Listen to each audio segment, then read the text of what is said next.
ในของอัตตารู้อัตตาเป็นเหตุรู้มันมีผล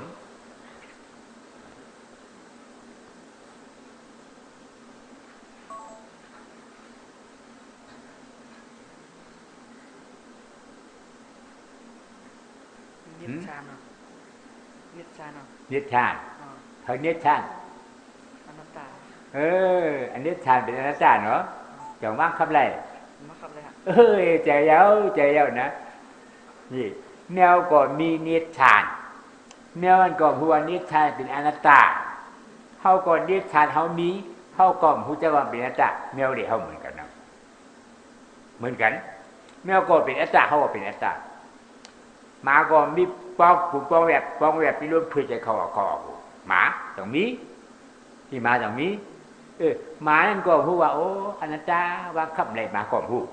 เฮาซ้ํฮู้มีรวมหัวใจเข้าออกอยู่นี่ผูกป้องแบบเฮาซ้ํฮู้ว่ามันเป็นอนัตตามาก็เป็นอนัตตาเฮาก็เป็นอนัตตาเหมือนกันเนาะแต่เฮ้ยมื้อนั้นเป็นอนัตตาอีกอะไรเกิดมาก็เจ็บเกิดมาหนาวร้อนเกิดมาโอ้อนัตตาที่ใจจะเปล่าเนี่ยนะเอาไล่เฮ็ดกันยิกแต่ไปกลัวมันน้ำมือเนี่ยน้ำหมูเนี่ยอ่างน้ำว่างมันเนาะนี่กำเนี่ยเป็นตัวถึงนั้นแซ่บเนี่ยคือว่าเจ็บกล้วยมันเนี่ยอย่างนั้นมันเจ็บป้อเมียเยอะเลยอนัตตาเนี่ยอันนี้เป็นอ่างน้ำนะอนัตตานี่เป็นมากอย่างอนัตตาเป็นน้ำเดือดแซ่บเนี่ยเพราะมันด้วนเอาเป็นผลเอาเพราะเต็มเป็นมากงานเพราะด้วนไก่เป็นผลเป็นชอบตาเป็นผลเนาะเจ็ดกันใจเราน่ะผู้เขากัดก้นขึ้นก้นขึ้นเขาก้นขึ้นนัตตาเจ้าใจเอานะใจเมียวเอาคนเอาพ่อเมียวนั่นนะพวกท่าผ่าชาเนี่ยกว้างป่าดินนะพวกท่าเนี่ยกว้างของเขาว่าผู้หันกลางของไทยเขามาลู่ตื่นในปืนจ่านี่ตื่นนี่นะตื่นคนรับตาคนตายคนนอนรับเขาความเข้าใจเขานะตื่นเนี่ยเป็นอะไรเขาเข้าใจกระทานไทยนี่ไทยเขาเย็นมีนั่งตื่นเป็นอะไรเนี่ยตื่นว่าปืนจ่าการแต่สบายหันการแต่ปลอบแจงแรงใจเขาผู้หันอันนั้นเนี่ยพวกท่าไทยว่าลู่ตื่นการไทยใหญ่ครับว่าผู้หันผ่านี่มาผ่าแจ้งแรงๆเลยมีอันหัวมันลับเลยมีหันหัวมันลับจังอัตตาได้ไปโอ้อัตตาหันทิ้งอยู่นี่หันทิ้งอนัตตาอันนี้ห้องว่าผ่าฐานกัดเย็นอยู่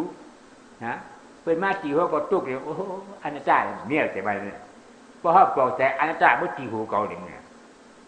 นี่เขาบอกจะโอ้จีกันเลยจีโอ้เนาะในฐานกัดเย็นพวกท่าผู้หันแจงเลี้ยงตีกระเจียนอันนี้พวกเขาแลอันนี้เขาเป็นคนผู้ฆ่าบาดาเพราะเขามีผู้หันแจงเลี้ยงตีกระเจียนเขาเป็นคนผู้ฆ่าบาดาจะนั่งให้ไปพานั่งมันร่วมจักผู้ฆ่าจะพักเป็นคนก่อผู้ฆ่าจะมาผู้ฆ่าจะเป็นเจ้าผู้หันแจงเลี้ยงตีกระเจียนเขาก็พอผู้หันแจงเลี้ยงตีกระเจียนมันก็ห้าว่าเป็นคนมันว่าเป็นคนมันเขาเป็นคนผู้ฆ่าผ่าเนาะมันเข้าใจครับฉาทู่เข้าใจฉาทู่เจ้าช่วงพอมันมีคนลาดปันกูบอกเป็นคนหยอกเดี๋ยวในตัวไปดิอนันตาดิมาเนี่ยไหนครับ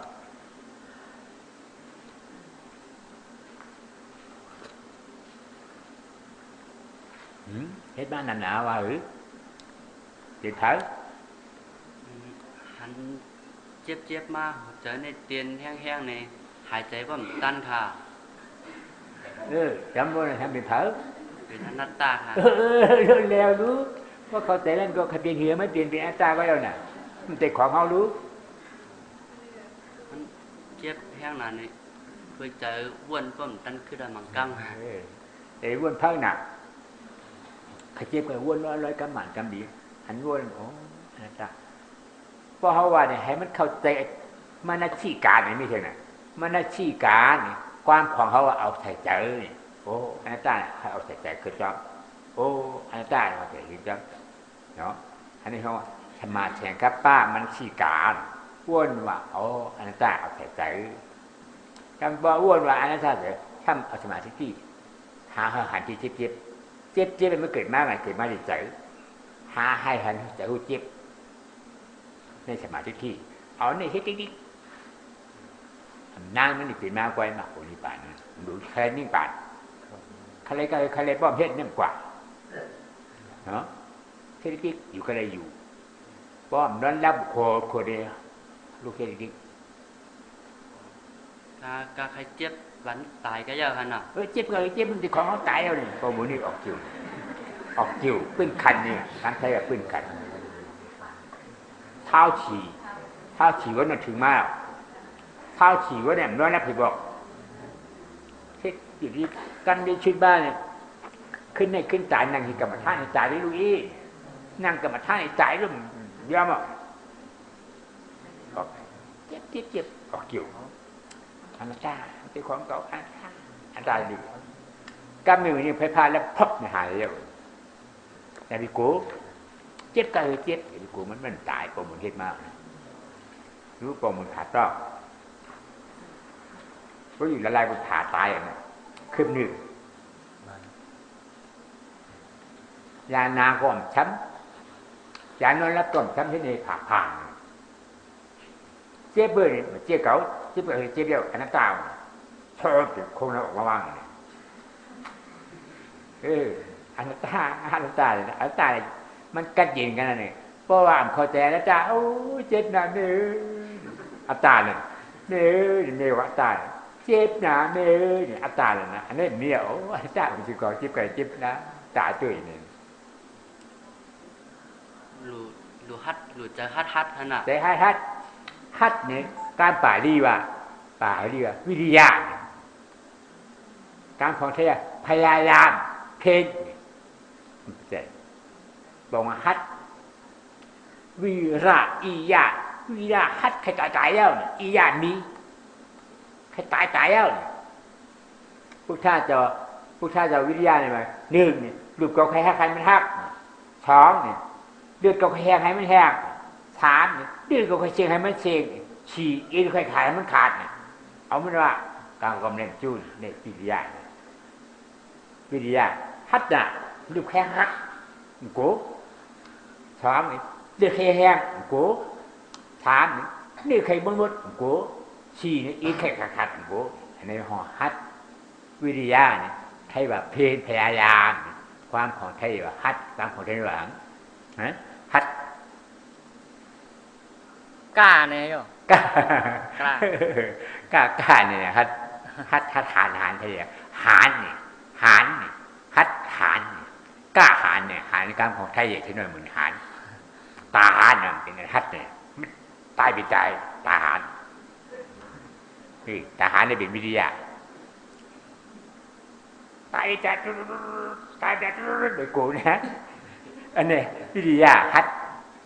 อันนี้อันฮัดพวกท่าเจ้าให้หนูพวกผีย้อผอมตายเป็นใจมันถอยเลยนะวิทยาในเป็นนั่นน่ะมาอะไรตัวเฮ็ดกัดยิก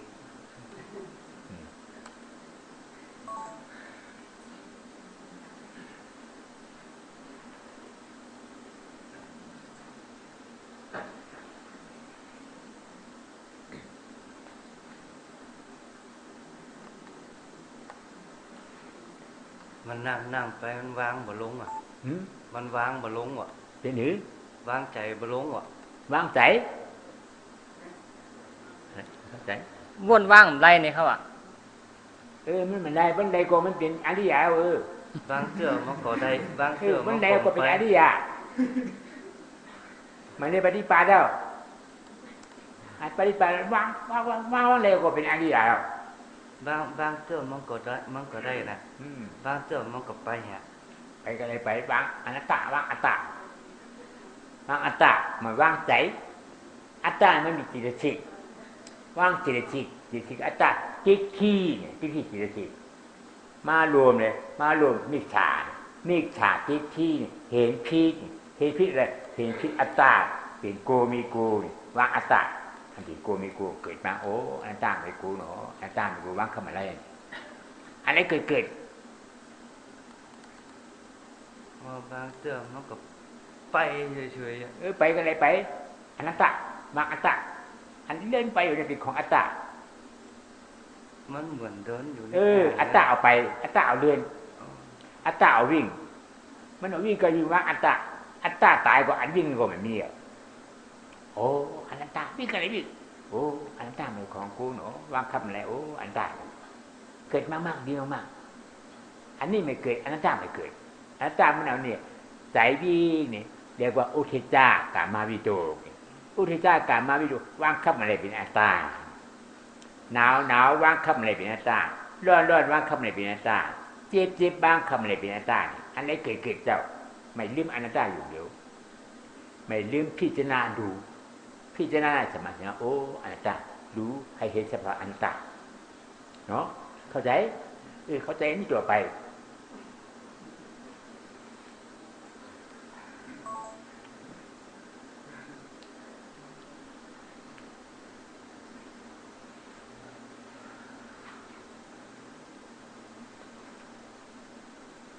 ผ่านนั่งเนี่ยผ่านในกวนบานมาเนี่ยเดี๋ยวนี้มนไปนั่งข้างบนเดี๋ยวจะได้ขึ้นนั่งก็สั่งมานั่งนั่นแหละนั่นเดี๋ยวมนตะการปริมาตรครับนั่นเอาปากก๊อบก่อนเจ้าไหมอันนี้จะปะ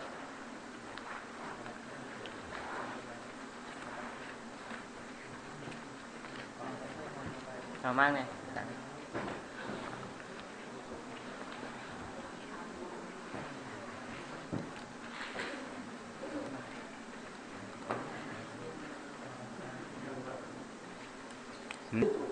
ข้ามจังตอบว่าคือตีข้ามันจึงเมียงเขาหูเพื่อแต่ว่าเขาหูเขาข้ามมีหูมันจึงเมียงเขาตั้งสองผักครับอันนั้นเป็นอนัตตา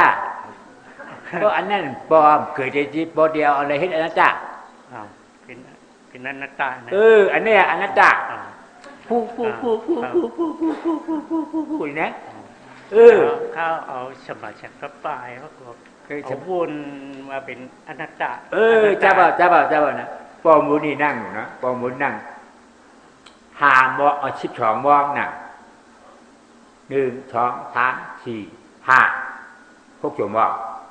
6 ชั่วโมงเกิดมาในหูหลวงปอมูอีเดี๋ยวโอ้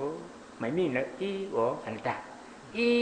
อนัตตาอีอนัตตากับอีโอ้อนัตตาน่ะปุ๊บนี่หายไปอันนั้นน่ะพิจารณามานี่ก็เห็นแล้วนะเดียวเข้าใจอนัตตาอันเดียวบ่อย่าไปลืมอนัตตาอันเดียวอันนี้ก็คือเกิดเป็นอนัตตาหมดถ้าปีธรรมาอนัตตาเนี่ยพุทธาจะว่าถ้าปีอันนี้ทำได้หมดเชิงในรูปในโลกอนัตตาเป็นอนัตตาอยู่มือผีมือฉางมือก้นมันก็ดีนะหมูหมามาแมววัวควายเราก็มีอนัตตาเดียวหมูหมามาแมววัวควายคนผีเราเป็นปีญาติคนมันมีอันมีในอนัตตาเข้าใจเข้าใจอนัตตาก็โจมว่าปอหมุนน่ะมีคนลาดปันกูบอกย้อกรรมฐาน46 ปีที่ยุคนี่ก็เป็นปวดนั่นน่ะพวกระยะปวดที่ขามีขาปวดที่ยุคอันปวดนั่นเป็นอนัตตาอันมีขานั่นเป็นอนัตตากับเดี๋ยวนะเนาะเดียวอันนี้ตัวไปดิกนะนั่นเขาอ่ำได้มือเดียวนี่ก็จำตายมาดีเลยก็นอนเดียวเนี่ยเพิ่นเอากล้องก่อนนี้มาจุดในยืนเฉพาะมือนั่นที่ได้มรรคผลนิพพานทุกข้านอะไรคันถาได้มือนั่นมันเอาทุกข้านคิดอนัตตานี่คือก็ไปฮอดคิดกันนั่นนี่มันเป็นไรพอฮอดทิ้งกันนั่นมันกว่าหังมันนะพอเจ้าชุกโทษนาพอพลาดเจ้านั้นหนาวอยู่ดีแล้วนะเป็นนั่นมันจุดมันคุยกูบอกกันมีเนี่ยหยุดไปชมเนี่ยมันก็เป็นอาจารย์กำยังไงเป็นห้าใจเอานิพพานนั่นกันพอพลาดเจ้าเขาเนี่ยเป็นก้นเฮือนหนุ่มโคเยี่ยงถูนี่เป็นห้าใจเอานิพพานเนี่ยเดียว เข้าใจอนัตตาที่นี่คือเปลี่ยน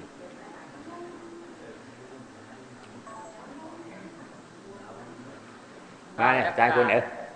มาเป็นมานี่เผลอเป็นมาต่อแถวมันมาเดี๋ยวได้ไว้คำหนึ่งได้รับมาคำหนึ่ง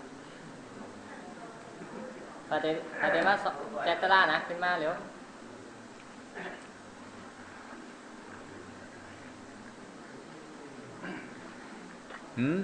ทิ้งห้าน่ะเป็นหือ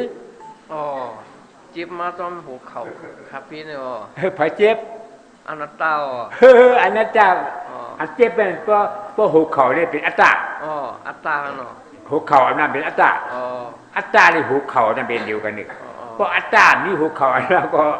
เจ็บเป็นจากเจ็บกันแล้วป้าอัตตาเนาะบอกว่าว่างหัวเข่าว่างขาว่างหัวอันนี้หัวตาจินมืออัตตาเนี่ยอนัตตาเนี่ยหูตาจินมือมีเจ็บก็แม่อันนี้หูตาจินมือเนี่ยเป็นอัตตาเก่าอันนั้นนะเก่านะครับของว่าเก่ามีเนี่ยมีเก่าเปลี่ยนเก่าเนี่ยว่าอัตตาถ้ามามีฉากที่หันพิษว่าเปลี่ยนเก่ามีเก่าเนี่ยเจ็บเปลี่ยนขาเก่าเจ็บเปลี่ยนหูเก่าเจ็บอันนี้เป็นอัตตานะก็ไม่อย่าหาว่าอัตตาเกิดเจ็บโอ้โหอันนั้นจ้าในของเก่าอันนั้นจ้าในของเก่าดีนะไม่ใช่ของเฮาเนี่ยในของเก่าในของเจ็บจริงๆค่ะเจ็บจริงๆเพราะมันเพราะอัตตาตายก็มันหายบ่มันหายบ่เหมือนรับรองว่าหายอ่ะอันก้นอันมากปฏิบัติได้บ่หมู่เด่นมันนี่มากระหือเนี่ยแล้วนี่บอกปองมันได้ปอกปองมันนี่มีอยู่2ปากยอมอีก1นะนี่การได้เขียว70ก้นอันหันเจ็บมันในตราหันทางเบิ่นอันนั้นนั่งเฮ็ดจ่ออยู่มัวดูนี่เหมือนเจ้าป้านั่งเฮ็ดอะไรเก่ามองอยู่นะอันนี้เจ็บนี่มวยดังมันทำมาที่มันใหญ่นะมึงจุมองว่าเจ็บอันได้เจ้าเนี่ยป้าจอมหันเจ็บไปจอมแค่เจ็บคือครับพี่เขาก็เข็ดเตียครับเฮ้ยป้าจอมหันเจ็บจอมไรนี่ป่านกันมั้ยนะเจ็บอันนั้นเป็นทุกข์อันหันเจ็บมันสมาธิที่เจ็บใจกองเก่าอันนั้นเป็นสมาธิกับป้าเจ็บอัตตามาเป็นเก่าเจ็บอันว่าอันใจของเก่าแฮมแบบอันนั้นเก่าเจ็บที่คือนะขาเก่าเจ็บหูเก่าเจ็บกับพวกแฮมแบบอะไรที่คือมังไว้ที่บังนิดไม่แห้งมันอ่อนนะอันนี้แห้งมันใหญ่ที่ไม่แห้งมันใหญ่ที่ก็อำหึงนั่นน่ะมาการอย่างเกิดขึ้นมาเห็นมันใจเห็นมันใจเจ็บแบบนี้เจ็บลูกเลยมาลูกอัตตามาพออัตตาเก่าก่อนรับเนี่ยเจ็บก่อนรับพอเจ็บแล้วก็คือชุบกันวันนี้ปาดเกิดอันเอาเจ็บรับได้เป็นพระเจ็บเอาเจ็บอันมาเจ็บอันใจเก่าสมาธิที่อันนึงหันเจ็บอันมาเจ็บอันใจเก่าสมาธิกับป้าทับช่องด้วยดีเกิดพอดีก็มักเกิดขึ้นมามันตัดมันตายมาขามันตายพอขามันตายนี่ปาดเกิดจุกก็หายมันนี่ปาดก็เกิดนี่ปาดน่ะชุบเจ็บเนี่ยวจะไปโกโอ้จ้ามีก่อนเนาะเราเข้าใจอนัตตาพอเข้าใจห้อมเจ็บหมาเจ็บแมวนะแมวก่อนมีเจ็บบางทีแมวน่ะนะแมวมันเป็นอนัตตาแมวก่อนผู้แมวเป็นอัตตาเขาก็เจ็บอยู่นี่ขาก็เจ็บขาก็อีบุเขาก็เป็นอัตตาแมวก็เป็นอัตตาเขาเป็นอัตตานะอัตตาอันนั้นจูลูกกับตีบาตีแมวตีวัวตีควายตีไก่ตีเป็ดตีโกดตีผีที่จะทางเจ้าจ้าเนี่ยเป็นอัตตาตัวเดียวเป็นเก่าอันนั้นตัวเดียวนะเก่าเจ็บหูเก่าเจ็บขาเก่าเจ็บแอวเก่าเจ็บนี่เป็นมันตัวเดียวจูลูกเขาเมืองช้างคนหนึ่งอัตตาเนี่ยหมูหมาแมววัวควายมีเต่าหมดเขาก็เพราะห้อมไปบอกแต่มันเป็นอัตตาเขาเป็นเหมือนเขาหมดมาเหมือนที่เขาเหมือนนั่นนะเนี่ยเป็นที่เขาเป็นแต่เนี่ยเพราะบอกแต่อนัตตาแล้วโอ้เด็กของก่อนเขาเป็นคนพวกท่าผาสายคนการนิพพานคนพวกอะไรคนพวกท่าผาสายเพราะมันเป็นพวกท่าผาสายกว่านิพพานให้รู้จักว่าอันนั้นคนพวกท่าผาสายเป็นก้อนแล้วเนี่ยมันถามว่าก้อนนั้นรู้จักคันถึงลูกธาตุนามธาตุคันถาดตัวเขาได้เป็นอนัตตาก้นพุกท่าผาถาเนี่ยว่าผู้จักลูกท่านามธาตุตัวเขาได้เป็นอนัตตาก้นหนังถือก้นพุกท่าผาถาพุกท่าจำหักเพราะมันเป็นก้นมันเพราะเป็นก้นมันกว่าอะไรเขาดีกว่ากันเลยนะเนาะมันการนิพพานเขาดีกว่านิพพานนี่มันเลยเนาะเข้าใจโจมากว่าเข้าใจในให้ไก่ดิกอย่าไปโดนเด็กดิมันหมักหน้าหมักนิ่มมาหลุยยิบแต่เชียงก็จะเขาจะก้นมากของผูของพรานผุ่งหน้านี่บอกดำหอยข้อนี่นะทิ้งได้ท่ามนี่ ชิงเนี่ย อ๋อ จะพิจารณา อ๋อ เป็นจู่ได้ ตัว มันนั่งติ้งจะพราวอยู่เมื่อคืนวันนี้เถอะไปนั่งถึงนี้มันไปนั่งถึงนี้เนี่ยเมื่อหนาเนี่ย มันหนีที่ไหวมันนั่นนะ แต่ให้ไปจีไว้พวกก็จีหลีอย่าเดี๋ยวไปดูท่านเจ้าชาลีพุกการนั่งไว้อยู่ที่ไหนมันมานั่งให้เถียงจะพราวอยู่ปมุนมาฮักเจ้าชาลีพุกการนั่งให้ไว้รู้มันมานั่งให้เถียงจะพราวรู้หมองดังค่อย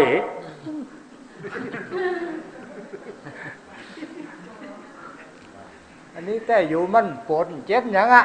เป็นเหี้ยอตั้งปอห้อมเจ็บหันเชี่ยหืออตั้งเลยนะ นี่ก็ ฮะ ถึงมันได้มาหากันแล้วอ่ะหมดติ๊กๆอ่ะ แล้วมันมีนี่อย่างนะมันมานี่มันต่อยแข้งต่อยขาเนี่ย หน้าก่อนอันปอเขาเจ็บปอเขามีนั่นน่ะมันได้หันฉีเมียวฉีเมียวนั่นนะที่หันฉีเมียวหันเจ็บหิวแล้วพายอะไรซังหันกัดคุณแล้วพายอะไรซังหันหนาวแล้วพายอะไรซังที่ได้หันเสียนั่นน่ะพอหันเสียแล้วเจ็บไปดีแล้วพายกับจอมเจ็บบอลก็เจ็บแผลนี่หายกันมือนึงไฟพลาดรับเพราะมันเป็นไหนแล้วเจ็บบอลดีเป็นนี่หนึ่งนี่ว่างเป่า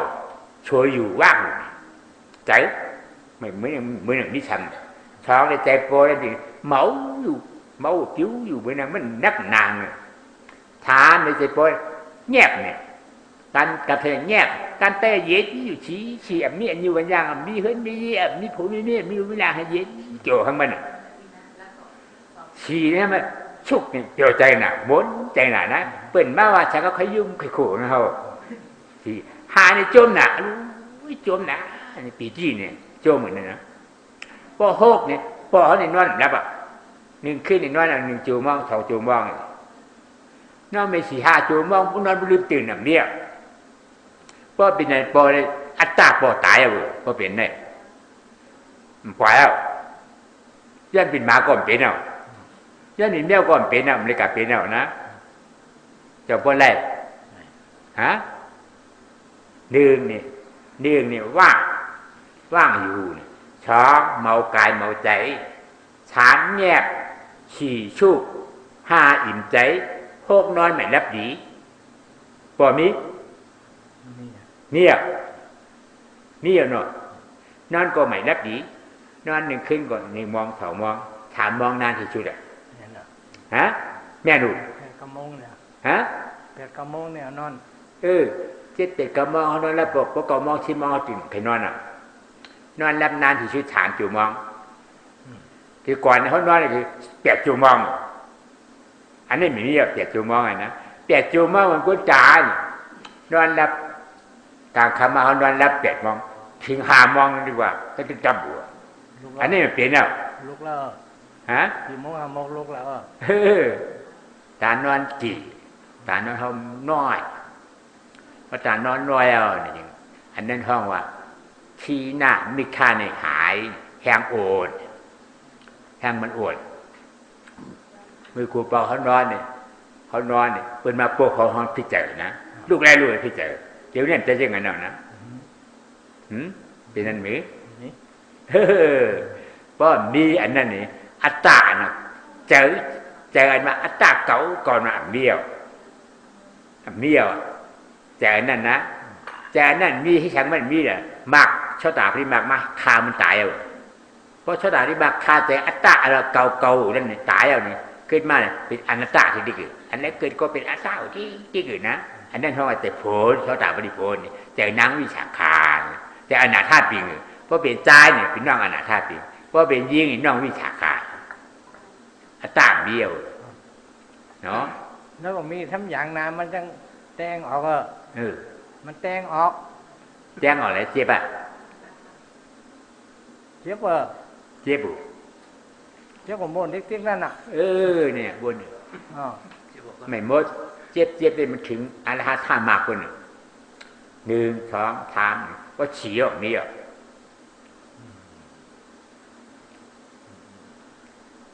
มันเจ็บมันดิเกิดแทงเพราะอันเจ็บมันเกิดในอนัตตาเนี่ยมันเกิดแทงเกิดถึงฉี่กรรมต่อพลิกต่อไปดิคำเนอดีกว่า อย่าไปว่าอรหังสมาสัมโบโคพระกวาพวกยังพระกาวันดังอภิวาเดมีอย่าไปว่าทีนี้เจ้าพานอรหังมันเขากล่าวว่านี่บอกว่าการละในจีมันหนึ่งเพราะมันมีจีเก่ามาละในเก่านั่นเองนะพวกทำผู้จีมีในเยี่ยมนั่นบ่ไว้ท่านเจ้าเย้าไว้ทำเจ้าไว้เสียงขาเจ้าพวกทำผู้จีทำมาพวกจังกับผู้จีมีนี่นั่งเนาะเรื่องวันน่ะเรื่องนางนะนางว่านั่นก็คำมันก็เอา7 โมงออกเดียวมันอยู่คนเดียวอ่ะเนาะเดียวมันยังนึงมาเยอะมาไกลอ่ะเดียวสาธุอนุโมทนาบอกจะอนัตตาเนี่ยผมจมหนาจมหนาเขาเป็นอนัตตาเขาเป็นคนพุทธาภาษาเขาไว้เขาเกิดมาเป็นคนพุทธาไว้พระมาจิมเดาจิมมือเรียกด้วยเพราะกะการกับจ้องไว้พระมีอุเขามีเขาอ่อนเขาเอาไว้จ้องว่าเป็นอะไรเขาก็หูจักนะจ้องว่าเป็นพุทธาภาษามันพูดจักว่าไม่อนัตตานะเขาก็พูดนะ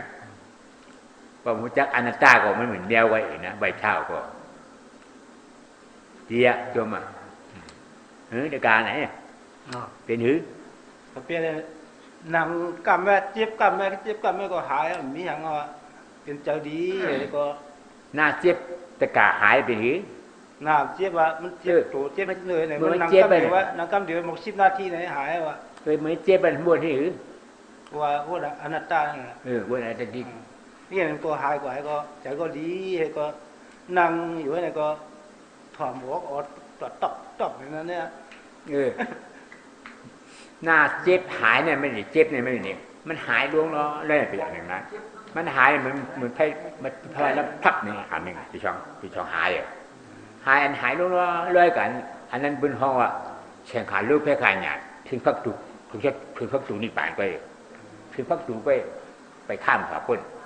ก็เนี่ยเจ็บแทบมันไพ่พลายแล้วอันนี้ข้ามพักตูขอขาพุ่นเนาะเป็นหือเจ็บลงน้อยแล้วหายไปอันนี้ที่พักตูแว่ไปเข้านะ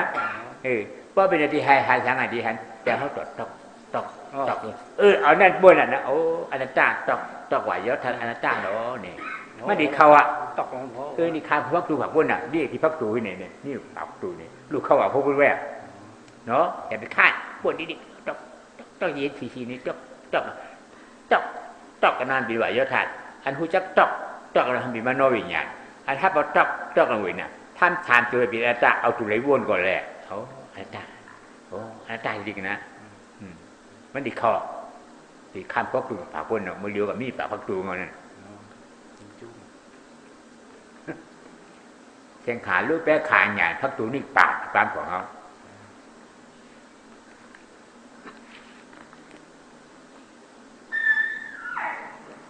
หาทิ้งกันล่าน่ะเป็นอย่างนี้เจ็บหายอ๋อเจ็บหายอยู่ผมบอกเบาไม่เหรอโอ้ถางแต่แค้นกับฉันเจ็บมากขึ้นแทนให้หนันทึกตี้อ๋อเนาะก็มันไปข้ามเหมือนกันเนาะเจ็บนี่อยู่เลยมันมีหันเจ็บก็หันเจ็บกับเจ็บหายเนี่ยเจ็บทีอันนี้เขาว่าพายได้ไงอันนี้ว่าเสียงขาลูกแป้ขาใหญ่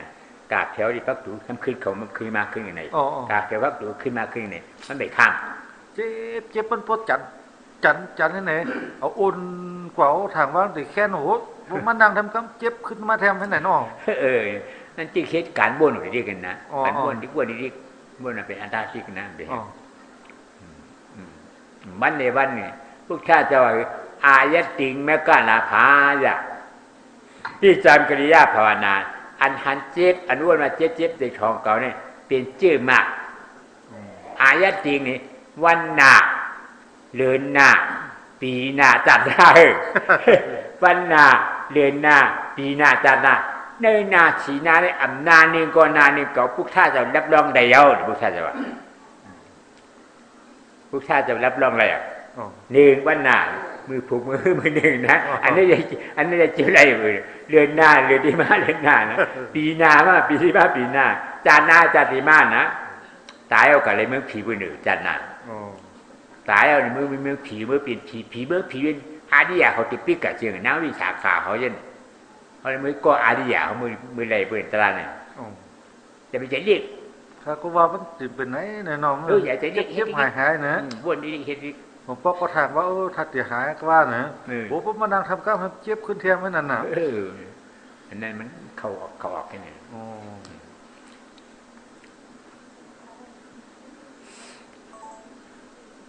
มาไม่ไหลไม่ขาวก็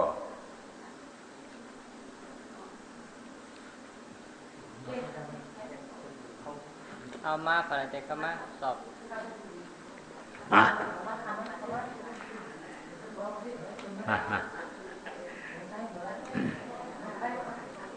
ปฏิเจกมาสอบ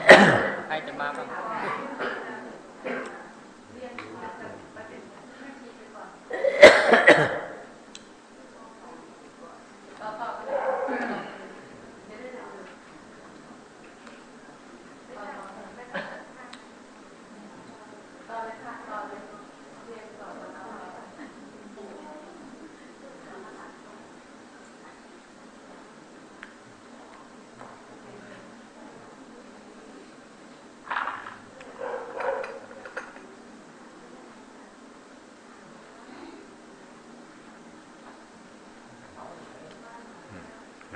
ใกล้ๆหูมันลีไม่มีหูของก่อของปลอมอนัตตาเป็นอะไรเมย์พิจารณาอะไรมีคืนหนึ่งค่ะหลวงปู่เมื่อ2 คืนที่แล้วค่ะมันเกิดอาการแบบร้อนแบบเหมือนไฟจะเผาเลยค่ะเหมือนไฟเนาะเหมือนไฟค่ะไฟเผาเลยค่ะไฟเผาจ้ะก็ทีนี้ก็อนัตตาค่ะอนัตตาไปเรื่อยๆนานมากๆค่ะนานจนจะทนไม่ได้แล้วสักพักหนึ่งก็เย็นค่ะเย็นแป๊บเดียวหายไปมาอีกมันหายไปเลยค่ะหายไปหน่อยนึงแล้วมันกลับมาใหม่ค่ะแรงกว่าเดิมค่ะที่ทนไม่ไหวก็เลยต้องคลายสมาธิมันไม่แล้วก็หายแล้วก็มาปัดหลังก็แห้งสิไม่สิเก่าแท่งนี่ครับเนี่ยอันนี้จ้านะมันผ่านเป็นมากเนี่ยไม่ร้อนเหมือนเพชรฆาตออกเป็นผิวออกน้ำหูเขาผู้เนี่ยแง่บุญชื่ออันนี้เป็นมากเกิดแล้วมากเกิดแล้วอันนี้มากไม่เกิดมารอบ2ครั้งที่2พี่จะมากสู้ไม่ไหวค่ะอันนี้ว่าเยอะอาบที่เจ้าท่านร้อนหนาวร้อน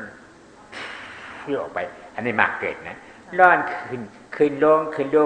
อันนี้เป็นเสียงหาลูกได้ขายอย่างเป็นนามมากไม่เกิด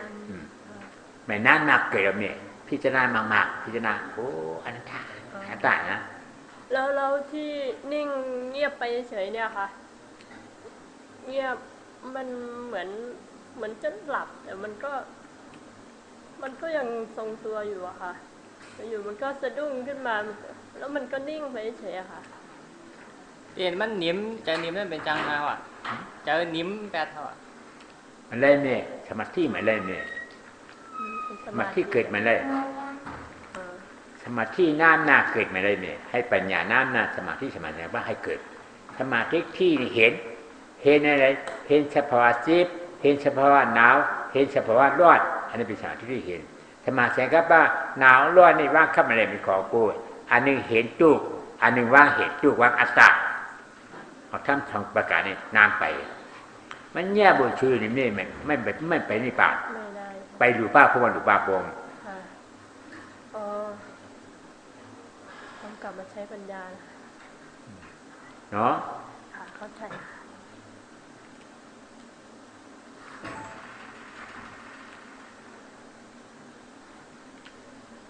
เนี่ยเป็นธรรมชาติฮะเป็นธรรมชาติจังค่ะปวดเจ็บปวดธรรมดาเจ็บขึ้นมวยเนี่ยเขาผาเจ็บมันเป็นธรรมชาติจ้ะเป็นธรรมตาของมันเนี่ยเขาอันนี้มันเป็นอนัตตา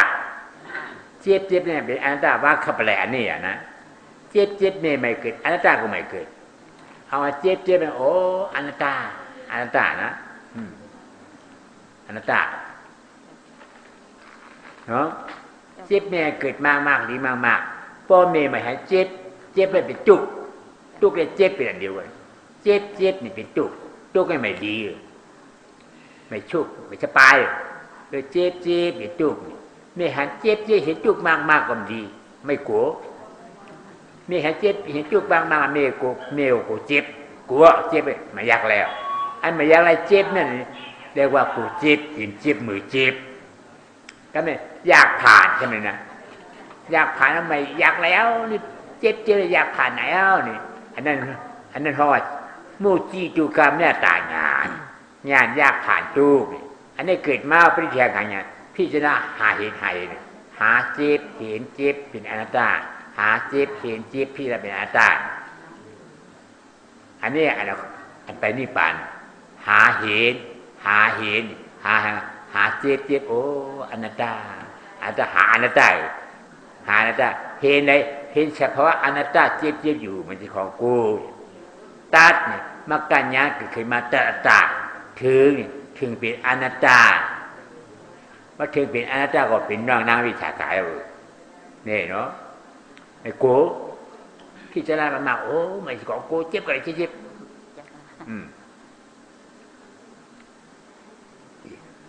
เอานี่ตัวไปไม่นานมากเลยเด้อ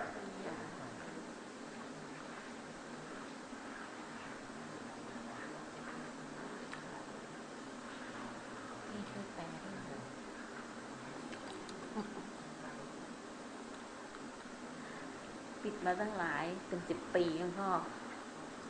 ว่าการปฏิบัตินะคะเหมือนก็มาเตือนตัวทุกระยะจนกระทั่งลูกปฏิบัติไปจนกระทั่งเริ่มเจ็บเนี่ยค่ะว่าปวดกระดูกก็ตัดสินใจว่าตายเป็นตายก็เหมือนกระดูกแตกเสร็จแล้วก็ตัวเองก็หายไปแล้วหายไปแล้วเสร็จแล้วลูกก็ปฏิบัติเลยมาจนกระทั่งมีเสียงบอกว่าให้ลูกนอนแล้วให้เอาผ้าขาวปูลูกก็ทำตามพอผ้าขาวปูเสร็จเรียบร้อยตอนนี้ก็มีวันหนึ่งนอนแล้วก็ลูกก็จะสลัดผ้าขาวก็มีเสียงบอกว่าอย่าสลัดลูกก็เอามือไปลูบบอนก็เป็นพระธาตุออกมาว่าเป็นพระธาตุลูกก็ไปใส่แก้วไว้แล้วก็ให้ชาวบ้านมาดูกันค่ะแล้วตั้งแต่นั้นมาลูกก็ปฏิบัติก็ใช้องค์พระสัมพุทธเจ้าเป็นเพ่งดูแล้วก็เอาจิตตัวเองรีดจนกระทั่งเป็นทั่วไปเข็มแล้วก็จบกึ่งกลางกายเมื่อจบกึ่งกลางกายแล้วทุกอย่างก็ปฏิพัติไปเองเป็นน้ำกันต่อลูกก็จะทำไปตามที่มีเสียงบอกก็มีอยู่วันหนึ่งลูกก็ใช้องค์พระสัมพุทธเจ้าเนี่ยพระรูปของท่านเนี่ยเป็นสิหตญาติเนี่ยแล้วลูกก็จดไปกึ่งกลางกายจากรูปท่านแล้วจดลงไปที่รูปของลูกแล้วมันก็หลุดลงไปลอยขึ้นไปบนลอยวิวขึ้นไปเลยนะคะตรงขึ้นไปเลยพอลูกขึ้นไปเสร็จก็จะเป็นลานเป็นเหมือนปุยเมฆขาวเลยแล้วก็บอกว่าลูกก็จะเข้าไปเขาบอกช้าก่อนทำถูกต้องแล้วแต่ยังไม่ถึงเวลาลูกก็ไม่เข้าลูกก็มองไปบนที่สว่างที่เป็นเวิ้งว้างก็มีถ้าเม็ดหนึ่งลอยอยู่บนท้องฟ้าเป็นเม็ดเหมือนเพชรนะคะเม็ดหนึ่งลูกก็ฝาดสายตาดูเสร็จเรียบร้อยแล้วก็มันเป็นเลข 9อยู่ตรงแดนขาวๆแล้วลูกก็หายประกาศธาตุหายไปอันนี้มันเป็นเหตุที่ว่าแล้วลูกก็บอกว่าท่านบอกถึงเวลาทำถูกต้องแล้วแต่ยังไม่ถึงเวลาลูกก็จำตรงนั้นมาปฏิบัติจนกระทั่งระยะหลังลูกก็ปฏิบัติเอาจิตจดคือลูกก็จะเอาผ้าตัวเองจะเย็บผ้าก็ใช้ปลายเข็มเนี่ยกำหนดแล้วก็แทงเข้าไปในตัวเราเย็บเข็มตรงเนี้ยแล้วก็ลูกก็ฝึกมาเรื่อยตลอดไม่ทิ้งเขาบอกทำอย่างนี้ถูกต้องแล้วลูกก็จำตรงนี้เป็นบทเลยตอนนี้เขาบอกไม่ถึงเวลาแล้วเมื่อไหร่จะถึงเวลาแล้วลูกก็ชอบโกนหัวประจำบางทีก็อยู่บ้านดีๆลูกก็โกนเองแล้วอีกอย่างหนึ่งเขาแม่บอกว่าไม่ให้ลูกเขาบอกว่าถึงเวลาแล้วถึงเวลายังไม่ถึงเวลาลูกก็ไม่ทราบแล้ววันนั้นลูกก็ปฏิบัติเองแล้วก็ใช้กำหนดจิตกดลงไปอีกว่าทำอีกมันเหมือนกับแค่กับว่าลูกเขายังไม่ให้ลูกทำไงคะหรือการถึงเวลานี่หมายความว่าอะไรลูกปิดมานานแล้วอยากจะถามหลวงพ่อเปลี่ยนถามหลวงพ่อไหนลูกก็ไม่กล้าไปเล่าให้ฟังเหมือนกับตัวเองก็ผิดปกติหมายความว่าปฏิบัติอะไรก็แบบไม่มีเสียงมาบอก ว่าไม่ให้ยึดตัวยึดตนลูกก็ทำช่วงนั้น พอหมดช่วงแล้วก็จะมีมาสอนอีกสอนเป็นช่วงๆจนกระทั่งมาระยะหลังเนี่ยค่ะลูกมาพบหลวงพ่อพอดีกำลังจะเรียนขั้นเป็นหนังสือพระนิพพานว่าให้ไปซื้อมาลูกก็ไปซื้อหนังสือพระนิพพานมาศึกษาว่าให้ทำแบบอะไรให้ทำสุดอะไรสุดที่อะไรจิตเนี่ยให้ละเอียดมากให้มากๆลูกก็ทำไปทุกแกะทีละตัวแล้วก็ทำในหนังสือพอดีมาเจอมาพบลูกหลวงพ่อแล้วก็มาเจอพระนิพพานเนี่ยว่าแต่ว่าจะไปพิจารณาในตัวเองในจิตว่าพิจารณาความว่างเลยไปว่าความว่างคืออนัตตาแต่ลูกตอนลูกก็ไม่ใช่สนใจเรื่องอนัตตาสนใจแต่ว่าความว่างในจิตเราเอาจิตจดไปเหมือนปลายเข็มจดลงไปปุ๊บเราจะเห็นความว่างมันก็ไม่มีอะไรก็มีแต่ความว่างลูกพิจารณาแต่ความว่างเรื่อยมาก็ได้แค่นี้ค่ะแล้วพอปฏิบัติไปมันก็จะเวิ้งว่างไปลูกก็จะทิ้งไอ้ตรงที่เป็นที่ไหวถึงเวลาแล้วยังไม่ถึงเวลาลูกก็จะทิ้งตรงนี้ก็วันนั้นพอดีจะตอบแต่หลวงพี่บอกว่าหลวงพี่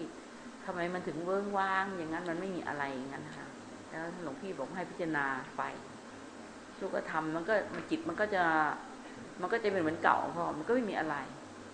มันก็จะว่างๆไปมันก็กำหนดจิตมันก็จะในจิตมองไปในจิตตัวเองแต่นี้ว่าเขาบอกว่า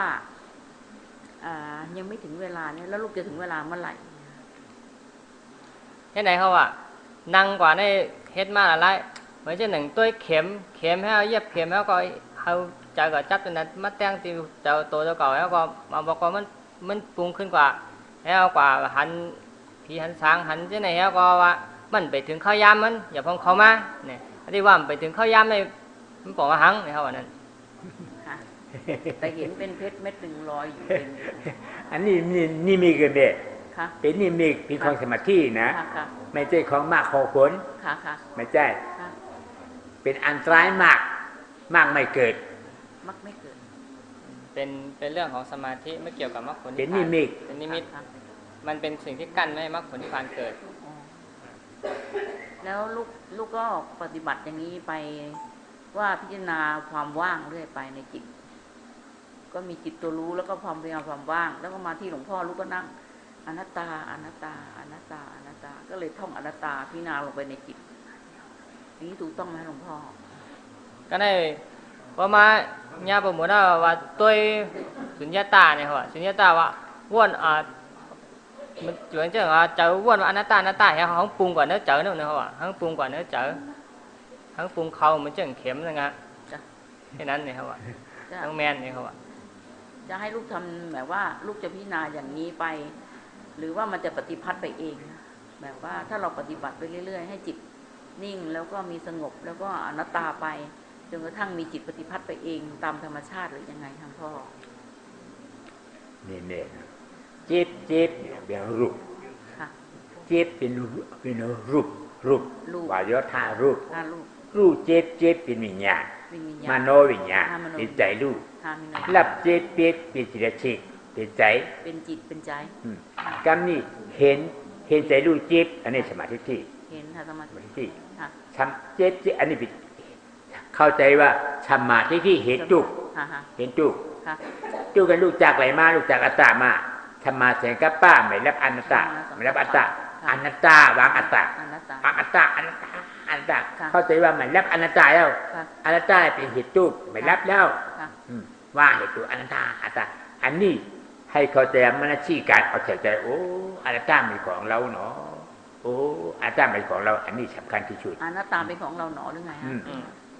เนี่ยเจ็บอะไรเกิดขึ้นมาที่ใจรู้เนี่ยแปลว่าใจรับกับใจเวทนาใจวิญญาณเนี่ยอะไรเกิดขึ้นมาตรงนั้นน่ะให้เห็นความเป็นอนัตตาคือใส่ใจให้ควรพิจารณาว่าเจ็บเกิดขึ้นมาเนี่ยเจ็บนี่บังคับไม่ได้ร้อนเกิดขึ้นมาบังคับไม่ได้เห็นนู่นเห็นนี่เกิดขึ้นมาก็อนัตตาพิจารณาอนัตตาเรื่อยคือมันไม่รับอัตตา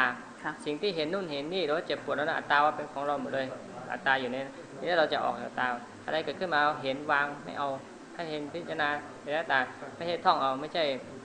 นึกเอาไม่ใช่บริกรรมเห็นสภาวะจริงๆที่มันเป็นอยู่แล้วก็พิจารณาอนัตตามนสิการใส่ใจว่ามันบังคับไม่ได้มันเป็นอนัตตาแล้วการที่เรานั่งไปเรื่อยๆเนี่ยไม่มีการอะไรเลยจิตจะว่าง ไม่มีมันเป็นจิตแบบว่างมันไม่เจ็บไม่อะไรแต่มันจิตมันจะว่างตลอดนี่หมายความว่าอะไรจะให้ลูกทำยังไงต่อมันบ้างมันเป็นอุเบกขาเนี่ยอุเบกขาเวทนาไม่ชามอย่างนึ่งตู้ข้าวเลยนะเป็นเจตู้ท่าเป็นเจตู้ท่าตู้ข้าวเลยนะเป็นตู้ท่าใจเหมือนดีใจไล่ท้องชุกข้าวเลยนะเป็นรู้ผ้าใจหลีใจหลีใจจะปลายอันนี้เกิดอันนี้เกิดเป็นอาจารย์อันนี้ก็มาเกิดอันนี้ก็มาเกิดอันนี้เป็นอุเบกขาว่างอยู่ช่วยอยู่อันนี้อุเบกขาเว้ยนะเอาที่อันว่างอยู่ช่วยอยู่พี่จะโอ้อุเบกขาว่างเอาที่มันของกูอนัตตาอุเบกขาอยู่ว่างอยู่ก็พิจารณาเรื่อยไปพิจารณาเรื่อยไปอนัตตาลงไว้คือเกิดทุกข้าเกิดทุกข้าเกิดอุเบกขาเกิดทุกไม่เกิดทุกไม่เกิดอุเบกขาเกิดอุเบกขาไม่เกิดทุกเกิดทุกไม่เกิดทุกเกิดก็จะคือถามเนี่ยถามประการเนี่ยเรียกว่าเวทนาทุกทุกอุเบกขาดวงไหนเกิดพิจารณาเป็นอนัตตาอุเบกขาเนี่ยใจของเรามีอยู่3ช่องมีความรู้สึกมีอยู่3มีทุกขเวทนาทุกขเวทนาเกิดเนี่ยโทสะเกิดนั่นเองสุขเวทนาเกิดเนี่ยโลภะเกิดแล้วก็อุเบกขาเวทนาสุขไม่มีทุกข์มีว่างเงียบอยู่อันนี้ก็เป็นเรียกว่าอุเบกขาเวทนาอันนั้นอะไรเกิดช่องจิตของทั้ง3ช่องเนี่ยอะไรเกิดขึ้นมาเป็นสุขเป็นทุกข์เป็นเฉยก็พิจารณาหน้าตามหมดเลยไม่รับก็ปล่อยคือว่าเราก็จะทำว่าว่างเราก็จะทำอย่างนี้เลยไปพิจารณาโอ้นี่ว่างก็บังคับไม่ได้ให้ว่างก็ว่างอยู่หน้าตาว่างก็ว่างไปก็จิตก็จะนิ่งถ้าจิตนิ่งไม่ให้นิ่งเอาพิจารณาเนี่ยถ้าสมาธิมันจะนิ่งไงค่ะถ้าพิจารณามันจะไม่ค่ะหลวงพ่อ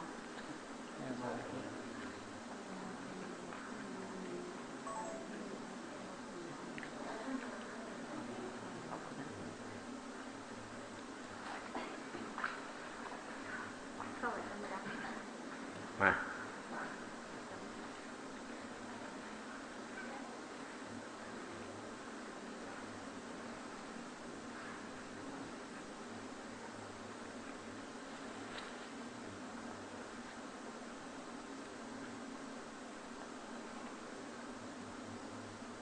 เห็นอะไร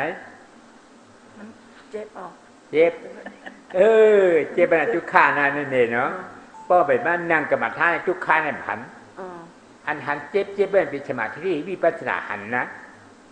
หันเจ็บอย่าไปอยู่หลายโอ้เจ็บไม่ใช่ของเขาหรออันตาวังคับเนี่ยวนดีๆกันเมย์อันหนึ่งหันอันหนึ่งวนอันหนึ่งหันเจ็บอันนึงว่าใจของเขาอันหันเจ็บเป็นสมาธิที่หันเจ็บแล้วเนี่ยอันวนว่าอันตาเป็นของมันที่เป็นอัตตาเจ็บเป็นของอัตตาเป็นอัตตาเพราะอัตตามีกฎเจ็บมันมีเจ็บนี่โอ้อนัตตาเนี่ยบอกว่าห้อมฮักอัตตาเยาเก่าก่อนว่าอ่ำใจนี่ฮักเอามาเยาเจ็บมาเยาเนี่ยบอกว่าไงพวกนี้ดิเกิดจำนำมันดีนำเนี่ยอย่าไปกลัวมันพวกนี้ดิโอ้อนัตตาอย่าวนเพิ่งน่ะวนร้อยเลยอันวนนั่นนี่หนึ่งมันวนสองมันนี่เฉลาให้เข้าใจว่าโอ้อนัตตาให้เข้าใจว่ามันเป็นอนัตตาเนาะวนมาอนัตตาอะไรอ่ำเข้าใจว่าเป็นอนัตตาก่อนเลยนะให้เข้าใจมันที่กับเราโอ้อนัตตาโอ้อนัตตาอันหนึ่งวนเข้าใจเป็นอนัตตาอันหนึ่งวนเป็นอันเอาเข้าใจว่าเป็นอนัตตาสองอันหนึ่งอันวนนั่นเป็นสมาธิกับป้าวนอันเข้าใจว่าอนัตตานั่นเป็นห้องมันที่การละมันที่การเอาใส่ใจวนเอาใส่ใจนี่ก็เลยหันนี่สมาธิที่หันเจ็บมันมีกันแล้วนี่มีใจลูกใจหูเจ็บเมียเพราะว่าใจหูเจ็บเมียมีก็เจ็บมันก่อนเกิดเลยนะเกิดการเกิดว่าใจหูเจ็บแบบนี้เจ็บแบบนี้ใจหูเจ็บมันใจฮับเจ็บมันห้องว่าตัวท่าจุข้าวเป็นนะเจิมดีนะอันนั้นเอาเพราะเขาตายได้เจิมดีเขาดีกับเป็นในนาโลกนะนาโลกนิริยานความพอใจว่างอะไรนะตายกับอะไรนะจะไปฮับมันโอ้อนัตตาดีก็เป็นอัตตาดีก็บอกอัตตาแล้วนับว่าเจ็บกดอีกแล้วหายเพราะเจ็บมันแล้วหายแล้วเนี่ยชุกกันมานี่ปานเกิดเองเนาะอย่างนี้โกเมอันนั้นนะอันมาอนัตตานั่นเป็นอัตตาก็เอาเจ็บให้เป็นอัตตาเอาก็เจ็บให้เป็นอัตตาคาเกาเจ็บเนี่ยอันนี้เป็นอัตตาอนัตตาใช่ไหมมันจะขาเนี่ยมันจะเกาเนี่ยอนัตตาว่าขับไล่เนี่ยอันเป็นอัตตาอันมาอันใจเกาเนี่ยเก็บเป็นอันมาเป็นเกาที่อันเก่าเนี่ยพอหายแล้วเนี่ยทุกข้ามเนี่ยเจ็บเป็นหาย แต่ไปโก้เหรอจองฟองเจ้า อ๋อของเจอค่ะ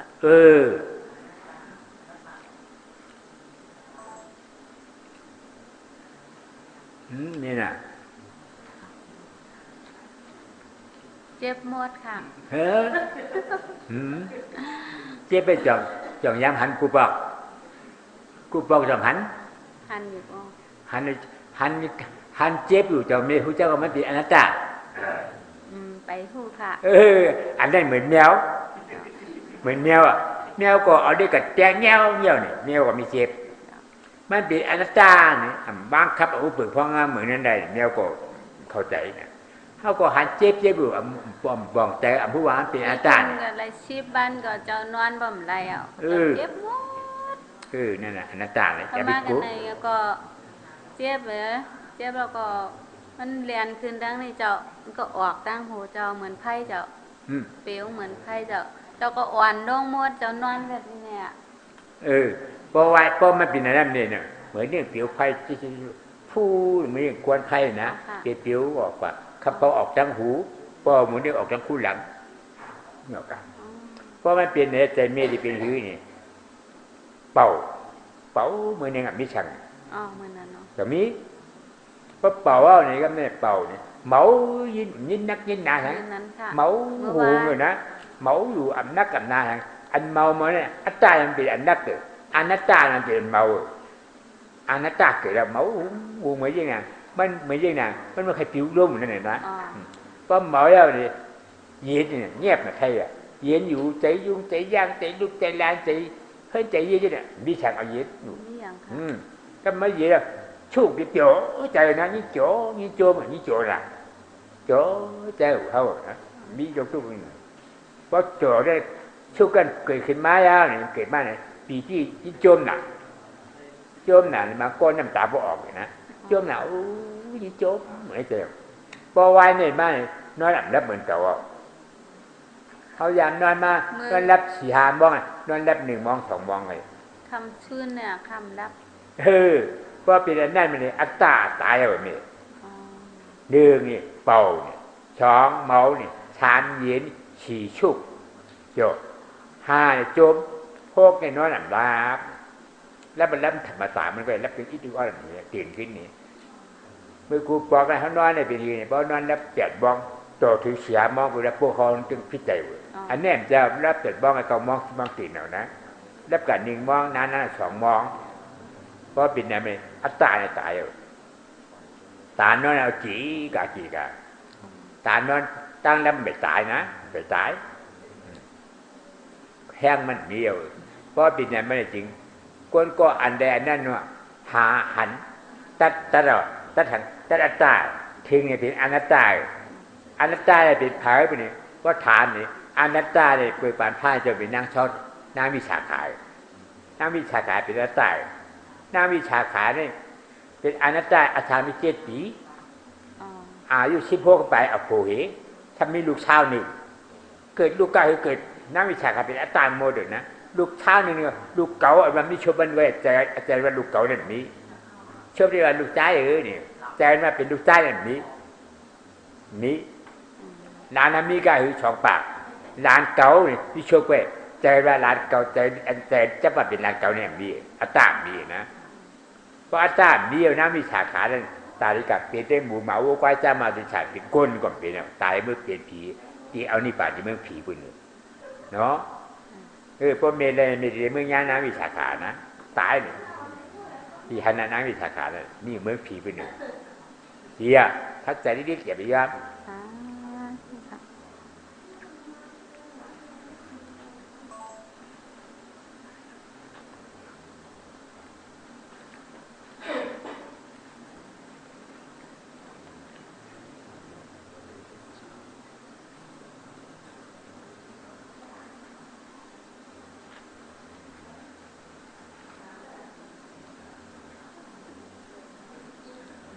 ขาเจ็บเสียงบุระบอกว่าเขาเจ็บอนัตตาเจ็บเป็นอัตตาเจ็บเป็นของอัตตาเนี่ยเจ็บกับเจ็บเป็นของอัตตานั่นจำเป็นอัตตาอย่าไปเอาเจ็บ อัตตาเอาเป็นหนึ่งเพราะอัตตามีก็เจ็บเนี่ยมีนะโอ้อัตตาที่เป็นอัตตาดิกเอาอนัตตาที่เป็นอัตตานี่พออัตตาตายมันเจ็บเนี่ยหายหายคำบ้าเนี่ยต่ำขี้ค้างเจ็บนั่นมาสามกำเลยเจ็บนั่นมาไม่อย่าไปกลัวมันโอ้ข้าขันหน้าเต็มเคยขันแล้วเขาไหนข้าดูเจอหน้าเนหนึ่งอยู่เลี้ยงหัวเห็นเจ็บนะพอตายนี่กับนั่งนะยังมีปีเนี่ยเขาเกิดลูกว่าเจ็บที่ไหนอ่ะเขากบตายเนี่ยเขาเกิดลูกเจ็บที่เขากบตายเขาที่เอาที่โปรโมมาเป็นอาจารย์ดิกเนี่ยนั่งไปฉีดโจมบ้างไปฉีดโจมบ้างว่าเจ็บมันฮู้เนี่ยเอาไก่เอาหายไหลแบบบอกว่าจูบมันเบี้ยวขาเจ็บเนี่ยคนนั้นจะออกไปกินไม่วัดไปกินหนูคนนั้นไปออกเนี่ยคำหนูนั่นเพราะมันออกโปนมีชักเป่าเมฆ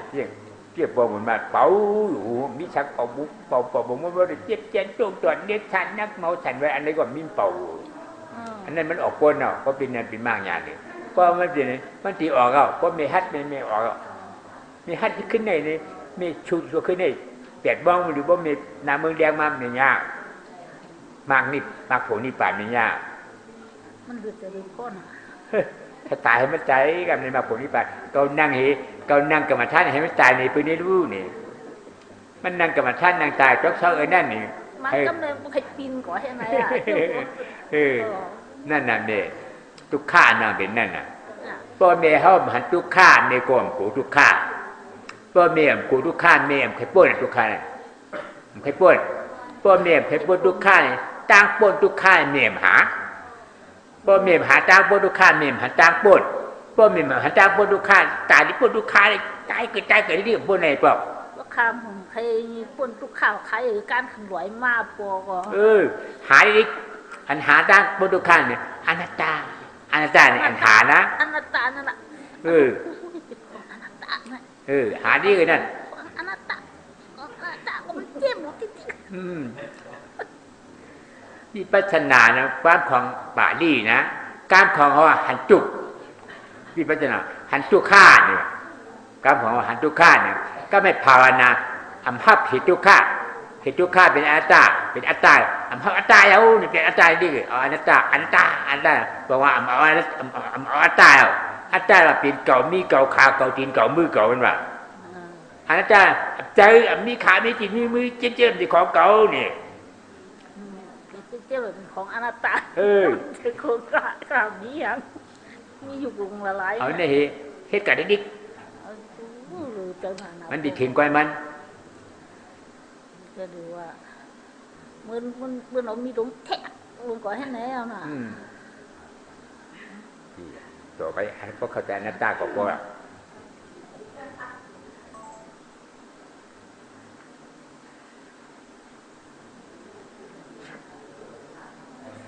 เพิ่มเคยพ้นอนัตตาการถึงรวยมากหรอมันรับฉีนะคำชื่อมาก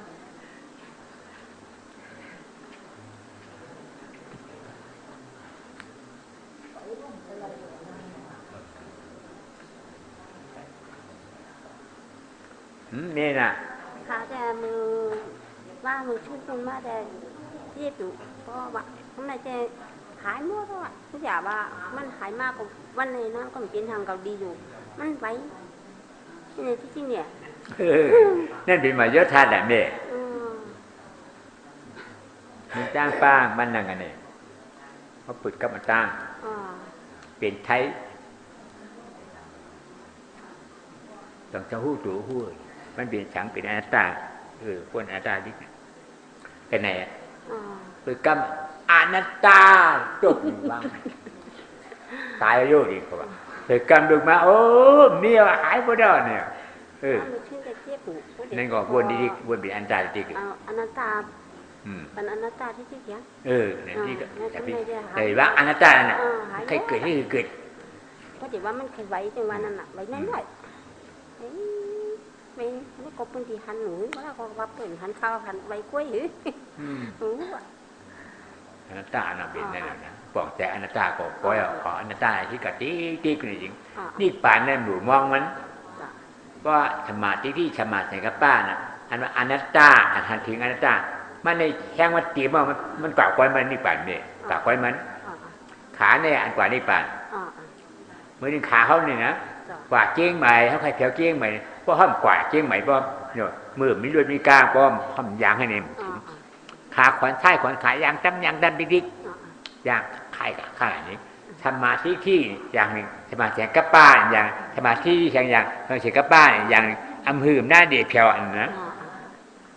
สมาธิกับป้านะความเขาว่าจางเลื่อนไปจูนี่ป่านจางหยิบยางจูนี่ป่านเนี่ยสมาธิที่ใช่ไหมอย่างนี้เมมหลุมมองนี่ป่านเอาอันอย่างอันนี้อนัตตาว่าอะไรก็ไม่อยากไปว่าก็เนี่ยเอาใส่ใจอนัตตาโอ้เป็นอนัตตาให้เข้าใจเลี้ยงก็เนี่ยสมาธิยังถ้าหาปีมันเป็นอนัตตาเจ็บเป็นอันเต็กเก่าใจเมื่อเปลี่ยนที่ไหวเนี่ยมีเก่ามีเมื่อเนี่ยเปลี่ยนที่ไหวเนี่ยให้หันสภาวะมันอันนี้สมาธิที่หันสมาธิกับป้าอ้วนเนาะอันนี้โจกอันนี้พอมุนชูได้กูบอกมิพลัดมีเพลาล่าเนาะพอเมื่อเดี๋ยวนี้เลยมาหกมังยาปอก่อนก็แต่ดีน่ะเนาะคุณลำลาลองกวางตั้งนี่พอมุนอำในช้อนดิกนำเฮกับกล่องใจใช่ข้างก้อยเฮ็ดเอาไหนเอามานเขาเฮ็ดเช้าเจ็บเนาะเจ็บดีๆคือนะก็มันเจ็บโอ้อนัตตาที่ของเก่านี่ก็เปลี่ยนยิ่งผิวไผ่ผ้าออกเอาหูทูเนี่ยหายแล้วเอานี่ตัวดิกนี่เดียก็บอกอนัตตาก็โจมเอานะปีก้นบุกท่าผ่าสายเอาก็บอกอนัตตาปีก้นจะพลานี่บ่กามเขาจะพลากับกะเลยเขาเรียกเก่ากันนั่นเนี่ยบ่เป็นก้นมันเพราะเป็นก้นมันจะพลากว่าเขาไม่ได้กะจ้อม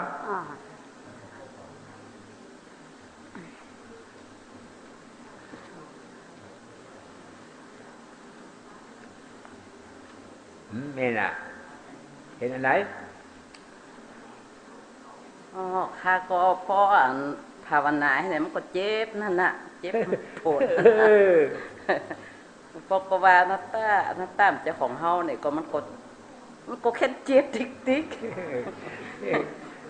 มันก็แค่เจ็บติ๊กอ่ะมันก็แขนท่านก็ยุบภาวนายุบป้องคืนอะไรเนาะมันก็เจ็บนี่เพราะว่ามันอัตตาเลยอนัตตาขาดเข่งกันนะอัตตาเพราะว่าเขาเอาอนัตตายอมเนี่ยอัตตาคือนี่ก็ว่าอัตตาคือนี่อัตตาเป๊ะกว่าขันถาให้เป็นขันถาอัตตาขันถาอัตตาเดียวเป็นมูเป็นมาเป็นผู้เป็นก้อยเป็นเต้เป็นไก่กันนะเพราะอนัตตาแห้งขึ้นที่อนัตตาเลยเพราะแห้งมันใจขึ้นมาอัตตานะแห้งมันยอมลงที่พอยอมลงที่ก็เนี่ยมากเกิดมาจะตายอัตตานี่ขันถาเอาเป็นมูเป็นมาเป็นผู้เป็นก้อยเป็นผีเอาในป่าเมื่อผีเป็นเมียอย่าไปโกมันอนัตตาดิกเนาะก็เข้าใจอนัตตาก็พอเอาอันนี้ให้ทางการทำงานไหนดิกดีค่ะ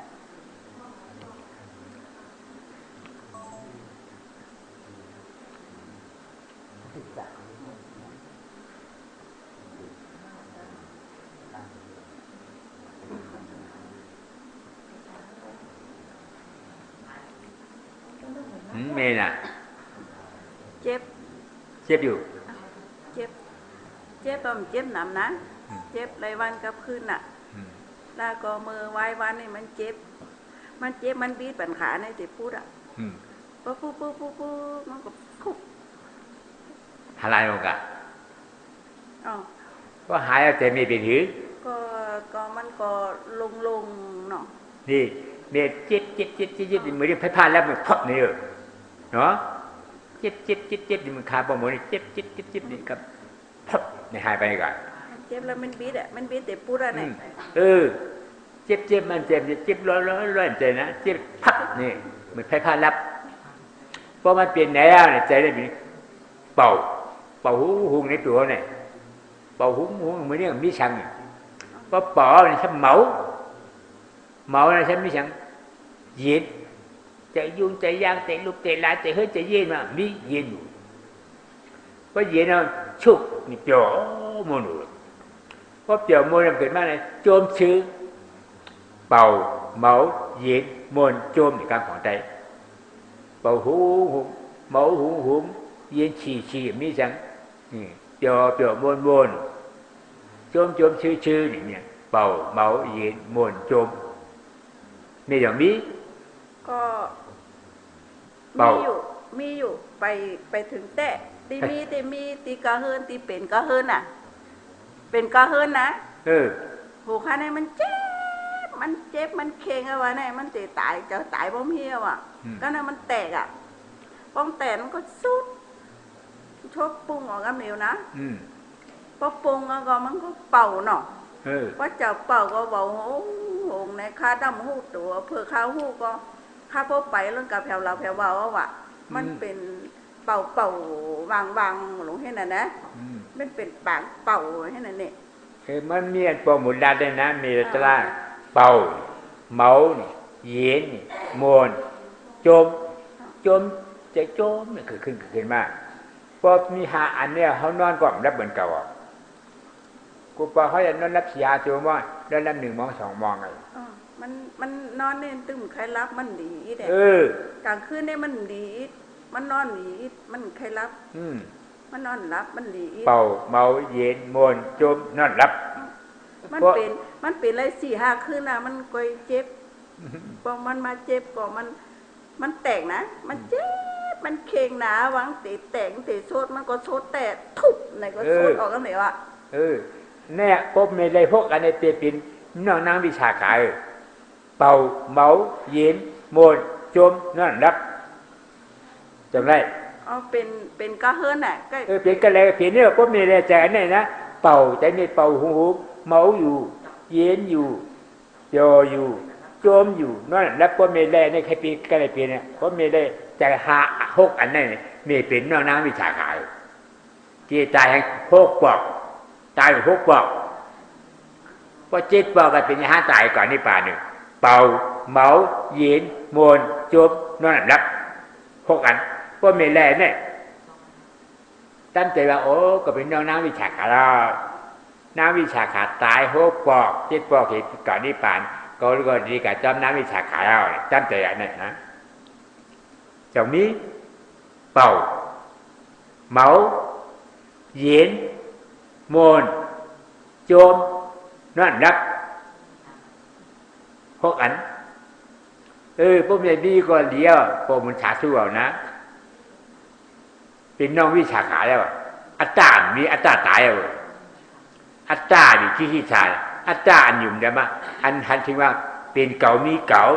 ปีที่ชามท่านยุ่มว่าเป็นเก่ามีเก่าเนี่ยใจช่องเชนใจเมียมีอ่ะเพราะใจมีช่องเชนแล้วเนี่ยกว่าตั้งนานอัปยาสิผูมีกวนเนี่ยเป็นขึ้นแล้วย้อนปิดมาก่อนเป็นแล้วย้อนปิดแมวก่อนเป็นแล้วก็มีในอันย้อนเป็นดีกับเป็นเพราะว่าอะไรจะไหนกูเป็นม้าเด็กเป็นม้าอยู่กูเป็นแมวเด็กเป็นแมวเนาะมาเห็นไหนซ้ำมาเจ็บขึ้นอยู่เจ็บขึ้นต่อฮอดถึงฉีปอกก็นึกฉีปอกมันหายหมดเลยมันเจ็บขึ้นก่อนดีคือมันอันตาใช่ไงมันดีตาย4 กรรมอัตตาเนี่ยตายแล้วมันคือไงหมาหน้าดีตายหมาหน้าอัตตาเนี่ยเป็นเก่ามีเก่าหมาหน้ามาเก่ามีก็เลยเก่ามีนะเก่ามีลูกเก่ามีล่างเก่ามีเฮินเก่ามีเลือดเก่ามีก้านนะเก่ามีหูเก่ามีจริงเก่ามือมีอยู่นั่นนะอันนี้ไปสายเจ็บไปเกิดมาดีกว่าไปเก่ามีนั่นนะอันกว่าแบบมีอันกว่าแบบเป็นเก่ามีเก่าเป็นเก่ามีเก่ามีมือเก่ามีหูเก่ามีตีนเก่ามีขาเก่าเป็นขาเก่าเป็นดินเก่าเป็นมือเก่าเป็นหูเก่าอันนี้เมียใช่ไหมเก่ามีอันนั้นที่เกิดอยู่นั่นเก่ามีหูอยู่นี่เก่ามีมืออยู่นะอันนี้ที่เกิดอยู่เพราะอันนี้ที่เกิดเจ็บปวดมากที่แขนแบบนั้นโอ้อันตาแท้นะอัตตามี2 อัตตาอันว่าแค่กายทิฏฐิอัตตาอันว่าหมาหน้าอัตตาหมาหน้าอัตตาเก่ามีแค่กา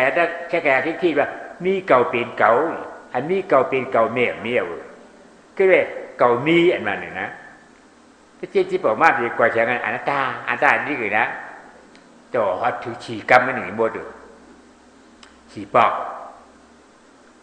เนาะ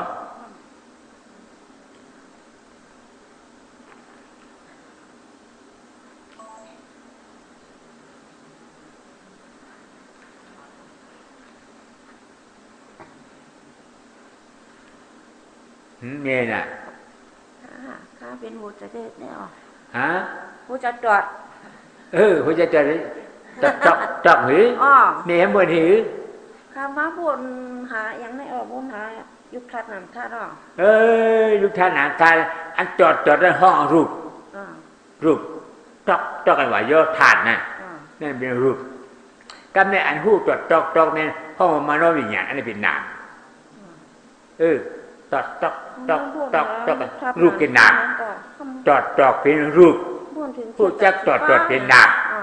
เอาเทียนผู้จักจอดไม่นั่นจอกกันเอาที่นั่นด้วยเหตุเทียนผู้จอกกันก็ด้วยใส่หันอันผู้จอกกันถ้ามันสมาธิก็แปลว่าโอ้จอกกันดีของเก่าอันนั้นตาวังคำได้เลยเกิดนำดีนำนั่นเนี่ยเพราะอันนั้นเนี่ยเกิดในสมาธิก็ป้าเมจะเมเกิดคนถึงเช็ดจากที่ป้าเหรอโอ้อย่าไปเฮ็ดดำทุกฉากอย่าไปลัดตัวว่าหมุนที่นั่นอย่าลัดเอาการปมุนนี่บ้าไม่ก็ข้าหันอย่าไปลัดเอาน้ำปมุนช้อนอีกบ้างเมยุ่งเตะอย่าไปลัดเช็ดจากสีป้าเป็นแล้วทุกข้าเช็ดจากสมุทิยาเช็ดจากนิยตาเช็ดจากเมียกาเช็ดจากเดี๋ยววนนั่นแน่วนแน่ฮะมันได้อันนั้นเป็นปฏิญาณก็นั่นเนี่ยอันเขาพูดอะไรได้นั่นน่ะอันนั้นเป็นปฏิญาณก็มีว่าทุกข้าจะสมุทัยจะเนี่ยซะบอกว่าอย่าให้มีลิมปฏิญาณก็อย่างนั้นมันใจปฏิบัตินี่ถอดก้าปมุนที่กันก็โปรดถอดนี่ถอดก้าปมุนนี่ตะลานี่ทุกข้าจะสมุทัยนี่เนี่ยซะพี่เจ้าฉากอันนี้ก็อย่างนั้นปฏิญาณก็อย่างเข้ามาเข้าโพนะแม่กล้าเชื่อใจนะเป็นสมาธิที่หันนึหันยังหันเจ็บหันทุกข้าแม่กล้าเชื่อใจเนี่ยก็ไม่ห้ามสมาธิก็ป้าเนี่ยช่างหัวทุกข้าเนี่ยอันแต่ของเก่าเป็นอาจารย์นี่เป็นแม่กล้าเชื่อใจเพราะตาทองถูได้เกิดแล้วทุกเหตุทุกสมุทัยเชื่อใจแล้วทุกข้านั่นแล้วนี่รสชาติอย่างนั้นเกิดเลยเนี่ยจะไปบ้วนอันนั้นบ้วนว่าอาจารย์นี่ก็ไอ้บ้วนพอมุนช้อนดีบ้านเนี่ยหักเตะก็ฉันก็เชื่อใจสีป้าบ้วนกับสีเฮาชิบเชื่อใจพอมุนช้อนเนี่ยนั่นเป็นเจ้าช่างอันนี้ก็อยู่เจ้าช่างเขาบอกว่าคุณข้าเชื่อใจมุนจะมาว่าคุณป้าเลยนั่นลูกแนวเจนช่างผู้การป้นกับชนมันบอกว่าอันนี้ทุกข้าเชื่อใจผมมุนเชื่อใจนี่ว่าจะอันทุกข้าเชื่อใจอันหันทุกข้านี่สมาธิที่หันเลย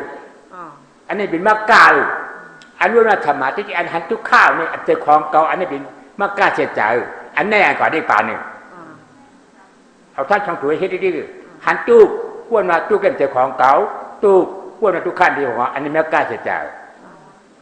พอมากล้าเสียใจเกิดขึ้นมาอย่างทุกอัตตาเนี่ยธรรมุติเสียละพายอยู่ธรรมุติเสียละพายนี่ป่าอย่างนี้เกิดอย่างนี้นี่ว่าทุกข้าอย่างมุติอย่างปากจากลเนี่ยในป่าได้พอหมุนเลยอ่านปากอ่านหิงไปในนั้นถามการปอหมุนพอเมฆใครนี่ป่านพอเมฆใครนี่ป่านก็ปอหมุนจังหือลาเรานะอันหันที่หันไม่หายทำหันทำน่ะทำมาบนหัวในก้นเหลวน่ะลูกธาตุด่านธาตุนางปองจังเมฆก็ปัทวีเตโจวายโยอโพหุ่นหน้าคันทายาตาอจาจิวิตาปัสสัตตานั่นน่ะมันเปลี่ยนยุคที่ป้าป้าเนี่ยเป็นยุควิเยนพระชาชิญาเวทนาเจตนาเอเปกตาวันนาจิกราเจดีอันเดนี่มันเป็นนามนามมันชอบบอกฉันนามนั่นค่ะมันบอกฉันการไตเขาความพูดกันอันพูดนั่นน่ะอันพูดในห้องว่าอวิจจาโมหะไม่จะไม่ใครเลยกล้าหือใครได้ใครว่าหือว่าไม่ว่าโอ้ชอบเดี๋ยวว่าหนูกาใครบ้านะเป็นอวิจจาเนี่ยเนี่ยอวิจจานะการเขาว่าหืออันเจียมผู้อันนี้มหันนี่มาห้องอวิจจาอันจีแล้วรูปวิญญาณเวทนารูปวิญญาณเวทนารูปนี้รูปนี้ปิ่นน้ำไผ่รวมตั้งมวลรูปนี้มีชาเปียกมีในปุ่มปมมุนบดชาเปียกเลยมาหัวมันมีดินน้ำไผ่รวมดินน้ำไผ่รวมมาหัวอย่างมีดินหินรวมหินไผ่ชาเปิงมีชานเปิงน้ำมันมาเอาข้าวชาเปิงไปจุ่มน้ำมันหันที่หันลิ้นได้แกงในแข็งน้ำมันไผ่ไม่กัดรวมมันเจ็บที่หันชานตัวได้อันหันชานตัวได้ปีศาจที่หันอันหัวจักเจ็บอั อันรู้จักใบอันรู้จักก็ได้เป็นวิญญาณเป็นใจอันฮับเจ็บฮับแจ้นฮับใบถ้ามีเวทนาท่านฌานตัวเป็นอนัตตาเมวุ่นมาโอ้เจ็บนี่มันสิของก็อนัตตานี่คือพวกเมวันอันนี้เจ้าเมียพอเลยใจอมชกเมียบอกขึ้นบอกหมดหนาเคยก็ได้พอฉอนมาหนามันตัวนี้พระเจ้าอุณาสิยาจริงกระดาษจริงๆไม่ได้สิกาลานการใครบ้าเมื่อมันเปิดหมอว่าการเตะกัดฉอนมันหมอว่ามันหุ่นจักว่ามันเป็นอนัตตามันเป็นอัตตานั่นมีการใครมาว่ามีเป็นอัตตาเป็นอัตตาพวกไม่ไปหุ่นจักว่ามันเป็นอัตตาไปหันถึงนั้นเป็นอัตตามีใครคิดว่าว้าวจังว่านั่นว่าเป็นอัตตาหุ่นเจ้าเขาเนี่ยอันนี้ออกประโยชน์เก่าเนี่ยเป็นการอะไรเจ้าฌานพื้นหนึ่งเป็นอัตตาพวกไปหันถึงอนัตตานี่ก็เหมือนว่าพระเจ้าในชีวิตจริงๆพระเจ้าอีอาบดิเจ้าอยู่ในกระดานเราอัตตาทีดีๆไม่ได้ชี้กาล่างกาไทยบ้าแต่พี่หยองจะมันปอมุนได้ชวนมาอภิธรรมายาวกาหึงอภิธรรมามีเจ็ดผืนปอบุญชวนยามายาหาผืนหนึ่งนี่ก็เหมือนว่านั่นก็ปองชังให้อีกเป็นหมาหน้าเมย์ก็อยู่บอกว่าก็พูดลูกยาทานัมนาธาตุเนี่ยรูปกันมามันเท่ายังรูปปฏิที่ดูบ้างเจ็บเดียวสึกเจ็บเจ้าสิเจ็บอันนั้นหอรูปสึกเจ็บสึกลูกเพิ่นน่ะเจ็บเป็นอันเจ็บมันเป็นเชนของการเจ้าเจ็บดีด้วยเนี่ยอันนั้นหออนิจจาอาจจะเป็นการจับกันของการนั้นอันนั้นหออนิจจาอันถ้ามันเจ็บกระทับกันหอตุกข่ายกันเนี่ยเจ็บกันอนิจจาตุกข่ายทั้งสองอนัตตาบางคำในได้ให้เข้าใจอนัตตาตัวเดียวเนาะเจ้าเมียปองเพราะเมียปองได้บอกมันจังคือลาแล้วอ่ะเมียเป็นอัตตาหมาหน้าที่ตัวตายอ่ะอัตตาเนี่ยเอาไปเป็นจริตฌานเอาไปเป็นปิกตาเอาไปอชุริเกเอาไปนาโลกอัตตาเอาไปก็เนี่ยเอาเป็นก้นเอาเป็นทีเอาเป็นช้างขึ้นมาหน้าเอาไปเป็นเนี่ยเอาไปเปลี่ยนเอาตายเกิดก็เขาจะเอาไปเปลี่ยน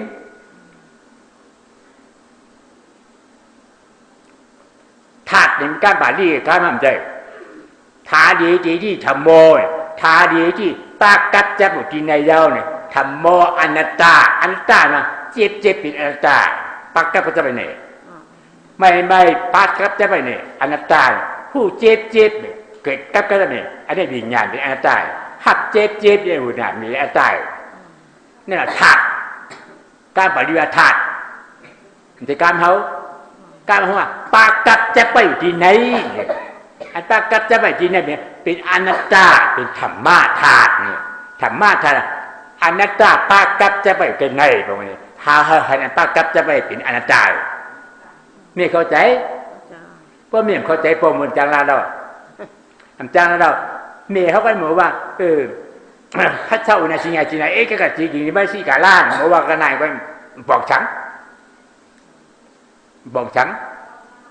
กล้าใครบ้าการมีใครบุญเพราะเมย์หันอนัตตาคำบุญมันเป็นอนัตตาเมย์จะดีกว่าในป่ามีจ้างกามันปานท่าเป็นเจ้าหนึ่งหมอเจ้าเมย์ก็ไปใจนะปีกาทำกองอบชอบบุญเมื่อเหลือมีนาโลกุนนี่เจ้าทิกชานี่นาโลกุนเนี่ยเป็นเหมือนจ้างเลยมีก็เลยพระเจ้าอุณาชิญาจินะกาจีนี่มันสิกาล่าเมย์ก็เหมือนวันไหนเว้ยไปปอกจังเลยนะเมย์ว่างเป็ดให้หาหันอนัตตาเนาะพ่อเมย์อยู่ในกระป๋องคุณจังหรือล่าเราฮะ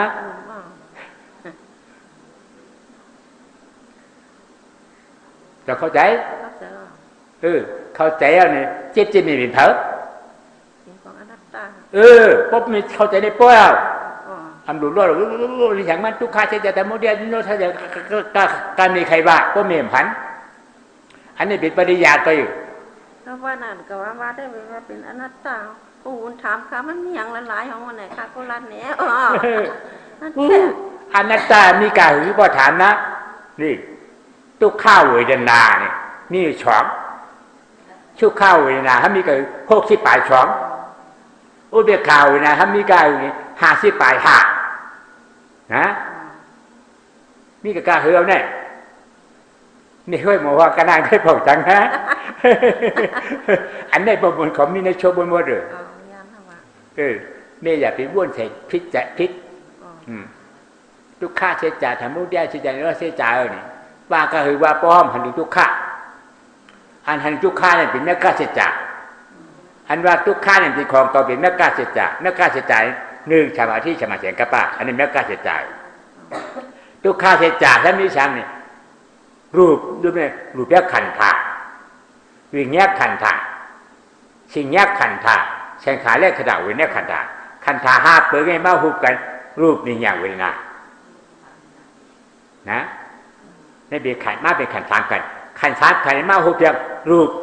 วิญญาณรูปนามวิญญาณเนี่ยเวทนาเป็นนามเนี่ยเป็นการป่าลีการของห้อมเจอรูปเนี่ยใช่ไหมบินไปบุญไรข่ายที่กำไม่กำเจ็ดกำชันกำไทยกำโจนกำหนิงกำนางกำลูกกำร้อนอันนี้ห้องรูปอันหูจักนั่งไว้จิบเจ็ดดวงตัวนี้ฉันนั่งมาฉันนั่งไปกะให้ไปนอนในอันหูจักอันนั้นเป็นวิญญาณอันเท่าเจ็ดดวงตัวนี้ฉันนั่งบอกลูกเขยนั่งให้นอนจะทำเป็นเวทนาเขาท่านทานตัวเลยเป็นอนัตตาอันวนนี่เป็นสมาธิกระป้าวนอันมัดตันเป็นอัตตาเป็นมากงานเลยนี่รถท่านะอัตตามีอยู่เป็นนี่รถท่าเสียใจนั่นเพราะอัตตายังมีอยู่นี่รถท่านเรากาวไขวานะกาวไขวามันหลุดให้มากมันเกิดที่ตันไปเพราะมากมันเกิดมากตันอัตตานี่รถท่าเกิดอ่ะนี่รถท่านี่ลูกยตีเอตินาที่นี่ลูกคอนี่รถท่าอัตตาอยู่ที่ฉันรับเยาอันนี้เนี่ยนี่รถท่าเสียใจจีเจใจเจในการของเขาจะไม่เข้าใจเพราะเมียมเข้าใจพระพุทธเจ้าเอาทั้งลาดฮะไม่แอบอย่าดิชดใจน้ำหนังพวกท่าเจ้านี่นางชีนี่ครัวแต้มบอกอีโกธรรมโมจังหันหัวลิไทยอ๋อบ่ฮู้ลิเทบ่จังลาดลิไทยเลยค่ะอีโกธรรมโมอีโกอันหนึ่งธรรมโมธรรมอนัตตาเป็นอนัตตาอยู่อันเมวะปัจจยบดิเจวะโยหัวหน้ากัตตะระโอจ่าอันนั้นเป็นอนัตตาอยู่ไว้อีโกธรรมโมเป็นอนัตตาอยู่ด้วยพระเจ้าอุณาสิญาจิระเอกกาจีดิลิมันนิสกาลานะถ้ามาเป็นอนัตตาอยู่ไว้เจ้าโควิญญาณชดาวิญญาณวิจีววิญญาณมันกายวิญญาณมาโนวิญญาณธาตุวิญญาณวิญญาณพวกป้าของมาเป็นอนัตตาด้วยเนี่ยอีโกธรรมโมอย่าไปวนคิดว่าอะไรเกิดโอ้อนัตตาอะไรเกิดนะเนาะจะเข้าใจพวกเขาได้คำว่าอนัตตาพวกบุตรถามครั้งไม่อย่างละลายค่ะโกบอกจะเข้าใจมือพวกเข้าใจเอาในเฮ็ดดิ๊กนี่ป่านในเมียมหลุยย้อนเมียมหลุยย้อนแล้วกี่กว่าไว้มันอ่ะเขาได้ของผู้ร้องมีอย่างละลายบอกในกระลูกอนัตตาเป็นเผยนี่ประมวลฐานมันอนัตตาเป็นเผยพอเป็นอนัตตาในประมวลฐานมันเมช่ำถอดพี่เด่นนะอนัตตาเป็นเผยพอเป็นอนัตตาประมวลฐานข้ามปองประมุนบามมันมีอย่างละลายเพราะว่าอนัตตามีอย่างละลายประมวลดิโชคตามี21,000วินัย21,000อภิธรรมาเนี่ยฉันมี42,000 84,000เห็นอนัตตาเป็นอนัตตาอยู่เยอะอนัตตามีการเฮืองเนี่ยมี84,000เห็นเลยมันเป็นอนัตตาอยู่เยอะ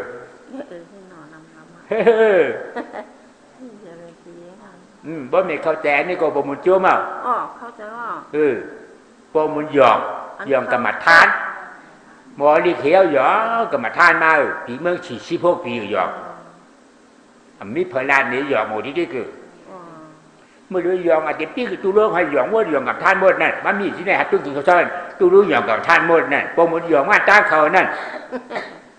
ยองมาตาเขาปองสังเขายองลื่นเขาอยู่ในป่าหิวอยู่จำทำอยู่ในเงาไม้อยู่ในกงไม้อยู่ในเถินเนื้อคืนเนื้อหอยเนื้อลอยอยู่มาว่าจากว่าจีนะยองกับท่านนั่นกรรมฐานมันมีในถิ่นในคืนในหัวในหน่วยในทำในผู้รู้มันมีอยู่ในรู้เนาะกันนั่งกันในนั่นน่ะเนาะ หวังแล้วนะเพราะว่าเข้าใจได้เอาในเฮ็ดติ๊กๆก็ไม่อยู่อย่ามาจุ่มย้ำอนัตตาตราวก็บ่หมุนถามข้ามอย่างละลายค่ะเขาหวกเนี่ย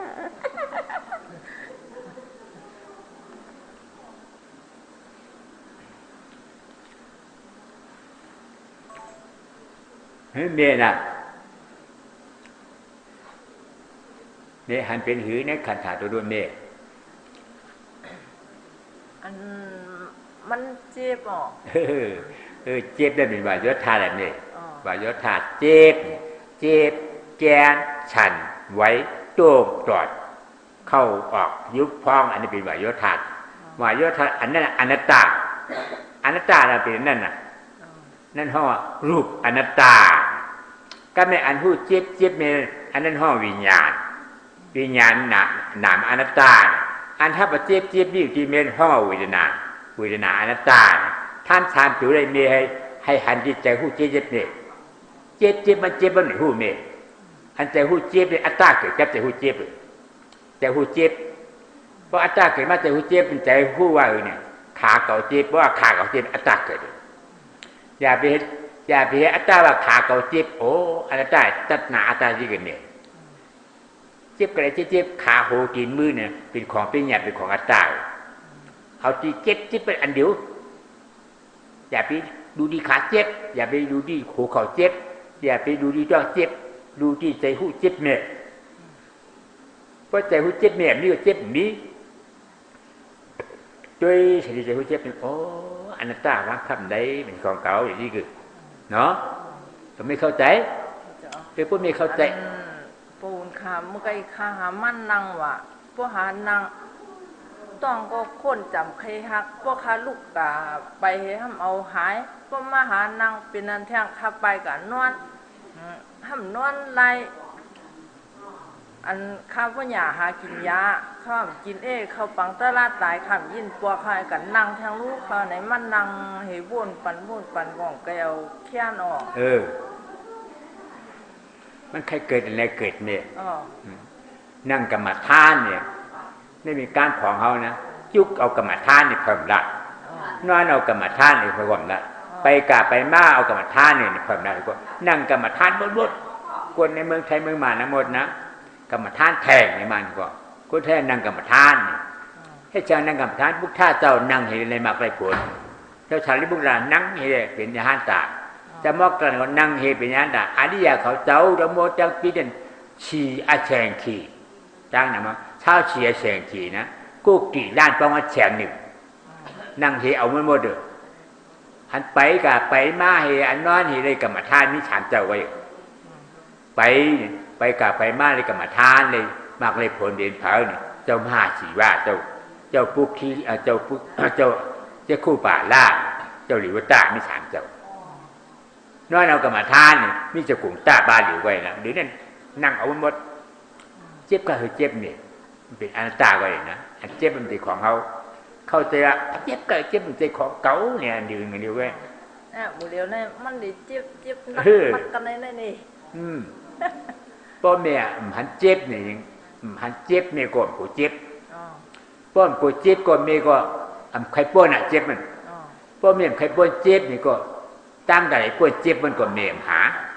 พ่อแม่หาตั้งป้อนเจ็บเนี่ยหันตั้งป้อนเจ็บพ่อแม่หันตั้งป้อนเจ็บตับนี่ป้อนเจ็บแบบนี้เจ็บมันเป็นตัวข้าเป็นเจ็บปอกขาปูนพวกขันนังมันเจ็บเขาเขียงอย่าไปกันมันเนี่ยบ้วนมาเป็นอัตตาที่เจ็บนะเขาปินร่วมกะบ้วนมาเป็นอัตตาที่กะก็มันก็สั่นที่คันลูกมันเม่นนั่งให้เอาป่วยสั่นให้วนปนันตากึ่งจุ่มมงกันนิ่มปูนวนดิอนัตตาดิเพราะอัตตาตายมันหายเจ็บมันเหลือมันไปหายคำมันนั่งทางมือเจ้าในมือวันในเนี่ยเจ็บหนาวคือฉันมันฉันเอาอะวนดิวนเป็นอัตตาดิอย่าไปวนหลายพิษอนัตตาบอกเข้าใจว่าอ๋ออันเตะของเก่าอันเตะของก่อนนี่เปลี่ยนอันว่าเก่าก่อนดิเนาะบอกเข้าใจเข้าใจบอกเข้าใจก็เรียเอาในเฮ็ดดิ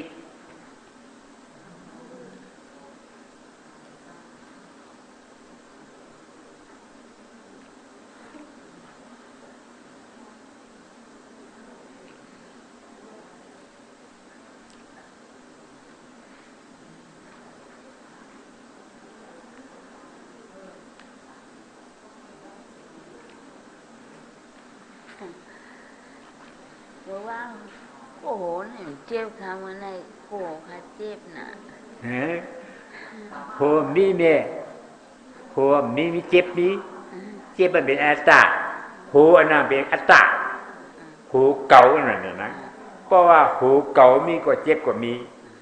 เจ็บมันเป็นอัตตาเนี่ยเพราะอัตโหเก่านั้นหายกันอัตตาเนี่ยเขาหายกันเจ็บเป็นกับยังเจ็บเป็นแล้วเมก็ถามมันนั่งแค่ไอ้ที่เนี่ยว่ามันนั่งจะล่าของเปลี่ยนอันนี้เกิดไม่อย่าลืมอนัตตานะใครไออยู่ก็เป็นอนัตตาใครหากอยู่ก็เป็นอนัตตาใครนอนอยู่ก็เป็นอนัตตาใครให้อยู่ก็เป็นอนัตตาใครได้อยู่ก็เป็นอนัตตาใครโคนี่ก็เป็นอนัตตานะอันนี้เกิดไม่อย่าลืมอนัตตาอันเดียวโอ้อนัตตาโอ้มันจะโคของเก่าว่างครับในเนาะอนัตตาดิกเนาะจะเข้าใจเอาไหนดีใครให้อ่ะโอ้อนัตตาที่ของเก่านี่ใครให้ก็คือให้มันให้โอ้อนัตตาใครโคก็คือให้มันโคมันที่ของเก่าเป็นอนัตตาดีกว่านะเนาะอนัตตาเนี่ยมันมีหลายข้อมันมีจุดหรือไว้อนัตตาเนี่ยการป่าดีอานาอัตตาเนี่ยอัตตาเป็นเก่ามีเก่าอานาเนี่ยอันใจเป็นเก่ามีเก่านี่เก่าก็มีใจก็ใจเก่าบอกว่าไงนะเพราะว่าอันใจเก่าอันเป็นเก่ามีเก่าก็เพราะว่าเก่าหายอันใจเก่ามีเก่านี่ก็อันนี้เกิดนี่ก็เป็นการกล่าวมาของนิพพานนะนิพพานว่าอันใจเก่าอันมีเก่าดีกว่าเพราะว่าหันว่าเป็นเก่ามีเก่ากว่านิพพานดีกว่ากันกะอัปยาสิภูมิเพราะหันว่าอันใจเก่าอันมีเก่าอันนี้ดีกว่านิพพานเข้าใจว่าหันมาอันเป็นเก่าอันมีเก่าดีๆนะโอ้อนัตตาวางคำอะไรบอกว่าอันใจเก่าอันมีเก่ายาวๆนี่ที่โคต่อไปที่อันใจเก่าอันมีเก่ายาวน้อยบอกอันไหนนั่นนะต้องปองใจปองใจเมเอาในให้ติ๊ก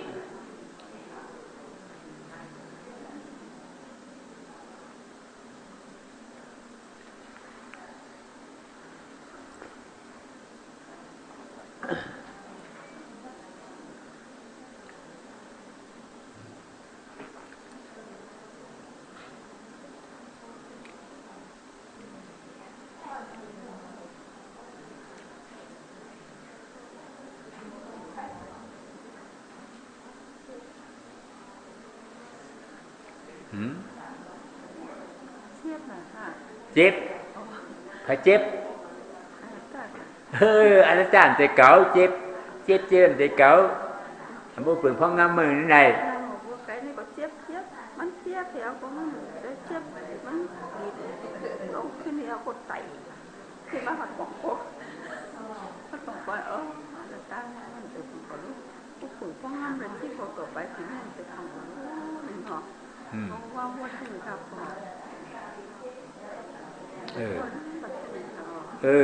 เมียว้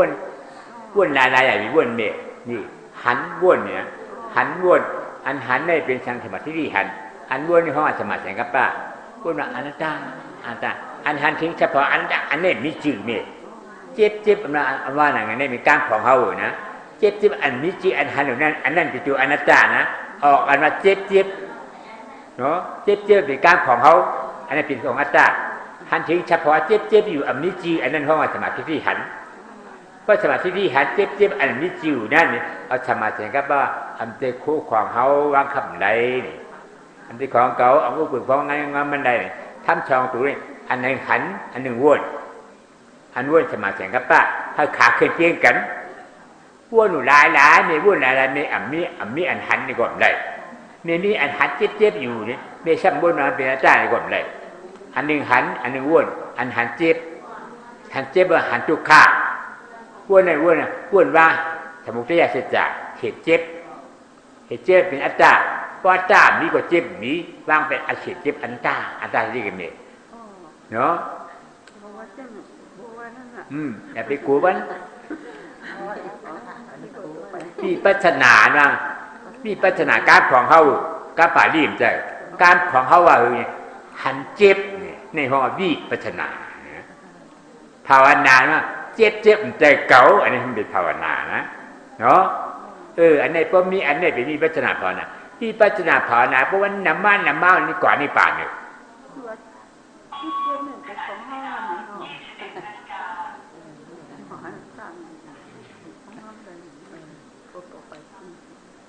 อ๋อเข้าใจเดียวเข้าใจนะเพราะเข้าใจอนัตตาก็ห้อมเหมือนแมวอ่ะแมวเนี่ยเข้าใจอนัตตาแมวเจ็บๆกว่าคนหัวเงี้ยวไปนะอันเป็นอนัตตามันกับผู้เขาก็พ่อมูเขาเป็นแมวเป็นอัตตาเขาก็เป็นอัตตาอย่างแมวมีถามภาพก่อนค่ะต่อค่ะนี่น่ะถูกเขาไว้ค่ะเจ็บเนาะมือกูเปล่ามือเมย์ไปมานั่งกับมาท่ากำเป็นหรือเป็นมากกับของเป็นแล้วของเป็นเมย์คู่ก้อนหนึ่งเจ้าข้าให้คู่มา40 ปีเนี่ยนั่งเฮชอยมันลูกหลานจะเปรี้ยวจังมันเจ็บฐานนายกับความยานให้ช่างทำเจ็บมันเป็นการมีปัจนามีปัจนามาคือหันเจ็บพอหันเจ็บว่าจะเจ็บแหลมใจเก่านี่เป็นภาวนาหันเจ็บได้มีปัจนาเจ็บแหลมใจเก่านั่นเป็นภาวนาในห้องว่ามีปัจนาภาวนาพอห้องเห็นมีปัจนาภาวนากาใครนั่งสมาธินั่งยุบเนื้อเพราะนั่งก็คือนั่งปงนั่งไม้พี่เท้าเจ็บจุ่มมองกว่านั่งหันเจ็บมีปัจนาเลยเพราะว่ากึ่งมองมันเกิดแล้วหันเจ็บมันเป็นดุข่าดุอะไรมาลูกดีอัตตาเขาว่าสมุทัยสิจาสมุทัยเนี่ยใช่หรอสมุทัยสมุทัยบอกว่าอย่างไรเฮ็ดให้เกิดเจ็บให้เกิดเจ็บเนี่ยอัตตามาว่าคือการของเป็นเก่ามีเก่าเนี่ยเป็นขาเก่ามีกินเก่ามีมือเก่าเป็นหัวเก่าอันนี้เป็นอัตตาเพราะอัตตาแต่ขาเก่ากินเก่ามือเก่าก็มีเจ็บต่างเจ็บอะไรเนี่ยเจ็บว่าแต่เนี่ยนะแต่นั่นเอาเป็นแต่เช่นนี่แหละอันนั้นติ๊กที่นะมีแต่เช่นนี่แหละติ๊กที่นะเอากว่าเป็นแล้วหมูหมาดูควายบ้านเนี่ยปีกับโบเจ๋งกว่าที่มันเลยติ๊กที่อัตตาติ๊กที่หันทิ้งว่าเป็นเก่ามีเก่าเป็นขาเก่าเป็นดินเก่าเป็นมือเก่าเก่ามีหูเป็นหูเก่าบ้างแบบนั้นบ้างเก่าก่อนเพราะเก่าได้แบบนี้เลยเจ็บแม่เด็กเจ็บเหรอขาก็มีเก่าก็มีจีเจ็บป้อนเจ็บว่าขาก็มีเก่าก็มีแล้วนี่ป้อนเจ็บว่าเป็นชาวพุทธศาสนานี่ป่านชุกฆ่ากันเย็นเนาะแต่ไปวนน้ำเป็นอัตตาวนที่วนหิด้วยวนที่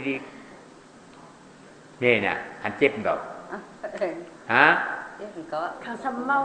เมาเป็นรวมเมาเป็นเมาไปอันเมาเนี่ยโหเมย์เป็นอย่างเป็นหมายว่าถาดโดมอันนี้ถาดโดมอันนั้นเพราะว่ารูปนั้นเป็นอนัตตานะเมาก็เหยเมาเนี่ยโอ้เมาเนี่ยโหนี่โหก่อนมีเมาอันเป็นของเก่าอนัตตานะโหมีเมาอันเป็นของเก่าเป็นอนัตตาเลยเนาะเมาก็เหยเมาเนี่ยอย่าลืมบุญมาเป็นอนัตตาเจ็บแจนตวงจอดเนตทานนักเมาทันไว้ไม่กัดเมาปั่นอันนี้เกิดอย่าไปลืมมาเป็นอัตตาอันอยู่เว้ยเนาะอย่าลืมบุญมาเป็นอัตตาไว้ปะ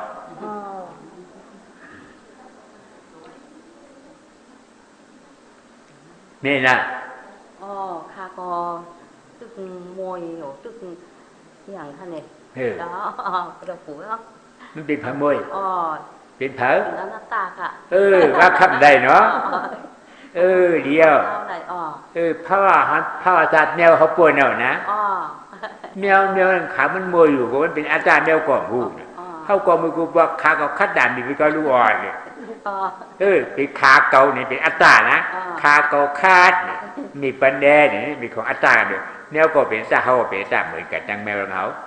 ได้อันมวยมานะโอ้มันเป็นของอนัตตาอันนี้เขาป่วยแนวนะก็ป่วยในก้นเนี่ยเป็นก้นจังก้นพวกท่าผาชาก้นพวกท่าผาชาได้บอกว่าทางหันถึงมวยแกนอันนี้สมาธิที่หันมวยแกนเจ็บเหมือนเป็นอนัตตาในสมาธิก็ว่าทำทองตูในเกิดคึกกับจับกับก้นในห้องก้นพวกท่าผาชาก้นพวกท่าผาชาเพราะว่าหบแลนภาษาเนี่ยก้นก็อันหันถึงเจ็บผู้เจ็บเป็นอนัตตาอันนี้เป็นก้นพวกท่าภาษาเพราะเป็นก้นพวกท่าภาษาที่เป็นอริยะก่อนนิพพานเนี่ยความใจพวกท่าภาษาเนี่ยกว่านิพพานเนี่ย กว่าเนาะเข้าใจ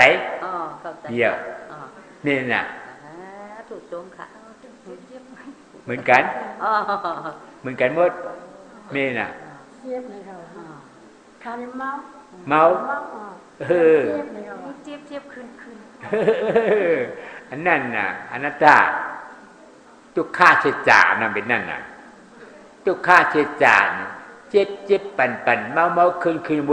ยพอมาหุบแล้วทุกข้าเฉจาทุกข้าในขานเจอความเขาเฉจาใจเต้เนี่ยแต่อันขานใจเต้ยาวอันขานใจเต้เนี่ยมันลูกกระเดี่ยมากลูกดีนี่จิ๊กขี้ว่ะหันพิษนะหันพิษแบบเป็นขาเกาตีนเกามือเกาหูเกาเนาะหันพิษก็เป็นโลภะท่านเกิดมากใครเลยขาเกาตีนเกามือเกาใครเลยเป็นใครเป็นเกาตีนเกามือเกานั้นอันใครเกาเป็นเกามีเกาเป็นโลภะเป็นเกามีเกาเป็นอัตตาอันใครเป็นเกามีเกาเป็นโลภะท่านทองตัวเลยเอาเกิดขึ้นมาติดจิ๊บแจ๊กตู้ตรวจนิทานนั่งเมาฉันไว้เมาปั่นเพราะว่าท่านทองตัวรับหายแล้วนี่เช่นก็หายไปเนี่ยเป็นเหตุมันเนี่ยเหตุเป็นอะไรเป็นอัตตาโลภะผ่านกลางวันหูเมานั่นน่ะอนัตตาเนี่ยจองว่างครับแหละนั่นน่ะนะแต่เป็นเมานี่ก็เมาอยู่เนาะแต่เป็นเมานี่ก็เมาอันนั้นอนัตตานี่น่ะเหมือนกันเจ็บคัดเจ็บเนี่ยอย่าไปดูที่ข้อเจ็บเนี่ยเนาะข้อเจ็บเนี่ยอย่าไปดูที่ข้อก่อมนี้นะเจ็บนี้เจ็บไปใจเมฆ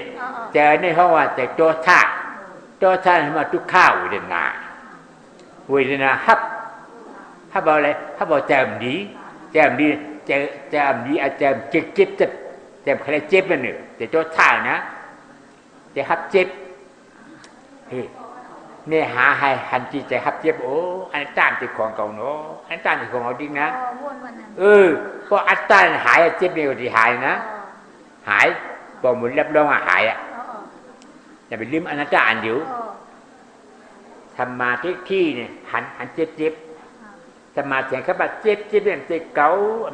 เนี่ยสบายใจขบัดทำชองจูเนี่ยเป็นด้านการนิพพานพอมีทำชองจูนิพพานเพียววันหนึ่งก็วันหนึ่งเพียวนะพวกท่าจะว่าอายติเมื่อก็ลาภายานหนึ่งเนี่ยวันหน้าท้องเนี่ยเดือนหน้า3 ปีหน้าชีที่เตรียมชุดจัดด่านเนี่ย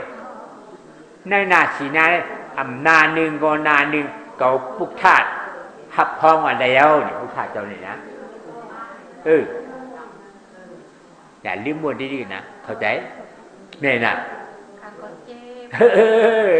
หายแล้วก็กำห้ำเอาหนาเดี๋ยวก็ไม่เดี๋ยวก็หายกับเจ็บได้ไหมเพราะว่านังตาราจำดีชุดแล้วครับเพราะว่าจำต่อยแล้วครับเจ็บหนาเขาเนี่ยเขาก็ฉัน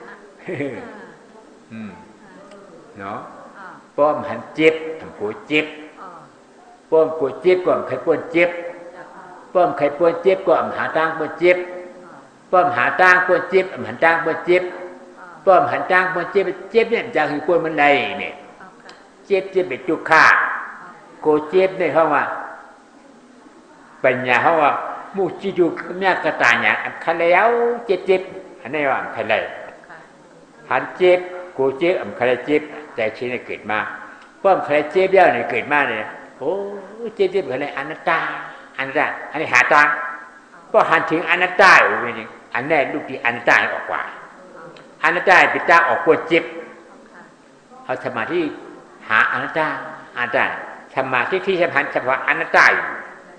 ทำช่องที่หาหันนี่ก็หาหันเอาถึงควรได้เนี่ยก็มีอันหาอันหันได้ใครอยู่ให้ถืออยู่ใครเยอะเนื้อตั้งดูเขาอาจารย์กองคนกองเราด้วยควรได้เนาะมีอันวนเหตุวนตัวดีเข้าใจเจ็บก็คือเจ็บเนี่ยโอ้อันต้านเจ็บของเขาดีอ่ะดีอ่ะพอมันเท่ารู้เกามอกปลายรู้เนี่ย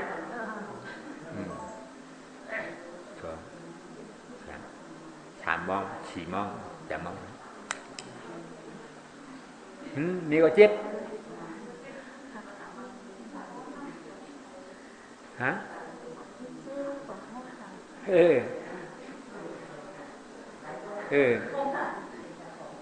กรรมะเท่าการนั่งกรรมฐานกรรมฐานชั้นกรรมฐานวิปัสสนาเนี่ยนั่งเขานั่งไงนะนั่งกรรมฐานวิปัสสนาเนี่ยวิปัสสนาแปลว่าเนี่ยวิปัสสนาหันเจ็บนะภาวนาเจ็บเนี่ยอันใจเก่าอันนี้ห้อวิปัสสนาภาวนาเพราะว่าอันหันเจ็บภาวนาที่ความเกิดเพราะอันหันเจ็บมันเจ็บเป็นทุกข์ภาวนาให้มาทุกข์หลงในอันใจเก่าในห้ออนัตตาเจ็บโอ้อนัตตาที่เกิดมีเพราะเจ็บอันเกิดเนี่ยอนัตตาอันนั้นความเกิดมีให้มันเกิดน้ำอย่าไปกลัวมันโอ้อนัตตาที่เกิดเพราะอัตตาตายกว่ามันหายกว่ามันอย่าไปกลัวมันเป็นของอัตตาอัตตาเป็นเหตุมันเลยนะ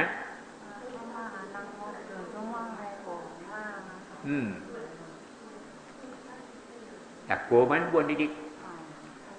อันตาเป็นของเขาเมย์น่ะไม่ใช่มาจำให้หูหนวก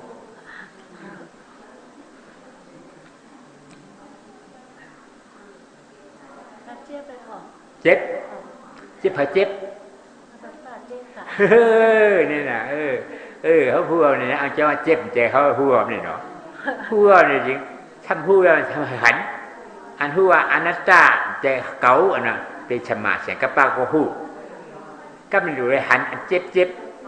อันเจ็บเลยพอมาเอาความว่ามันมีจืดเนี่ยถ้าผ่าว่านะเจ็บอยู่ถ้ามันมีจืดอันเจ็บว่าเจ็บอยู่ถ้ามันเจ็บอยู่เนี่ยอันนี้เป็นสมาธิที่หันเลยนะเนาะ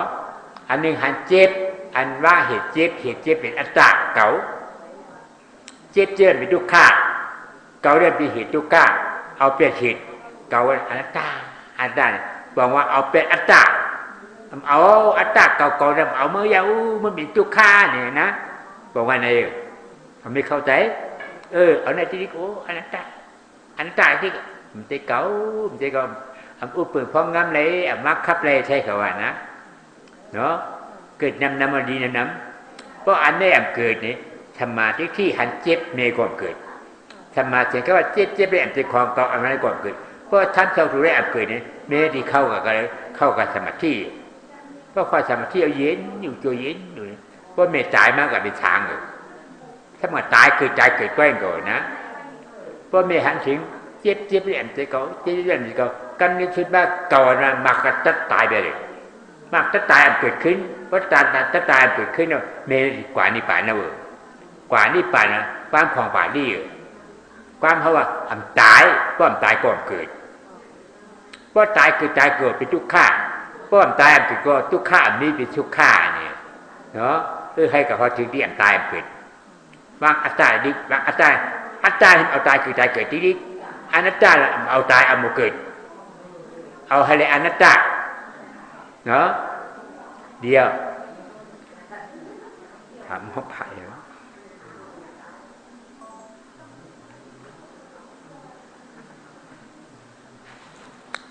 หมดอ่ะ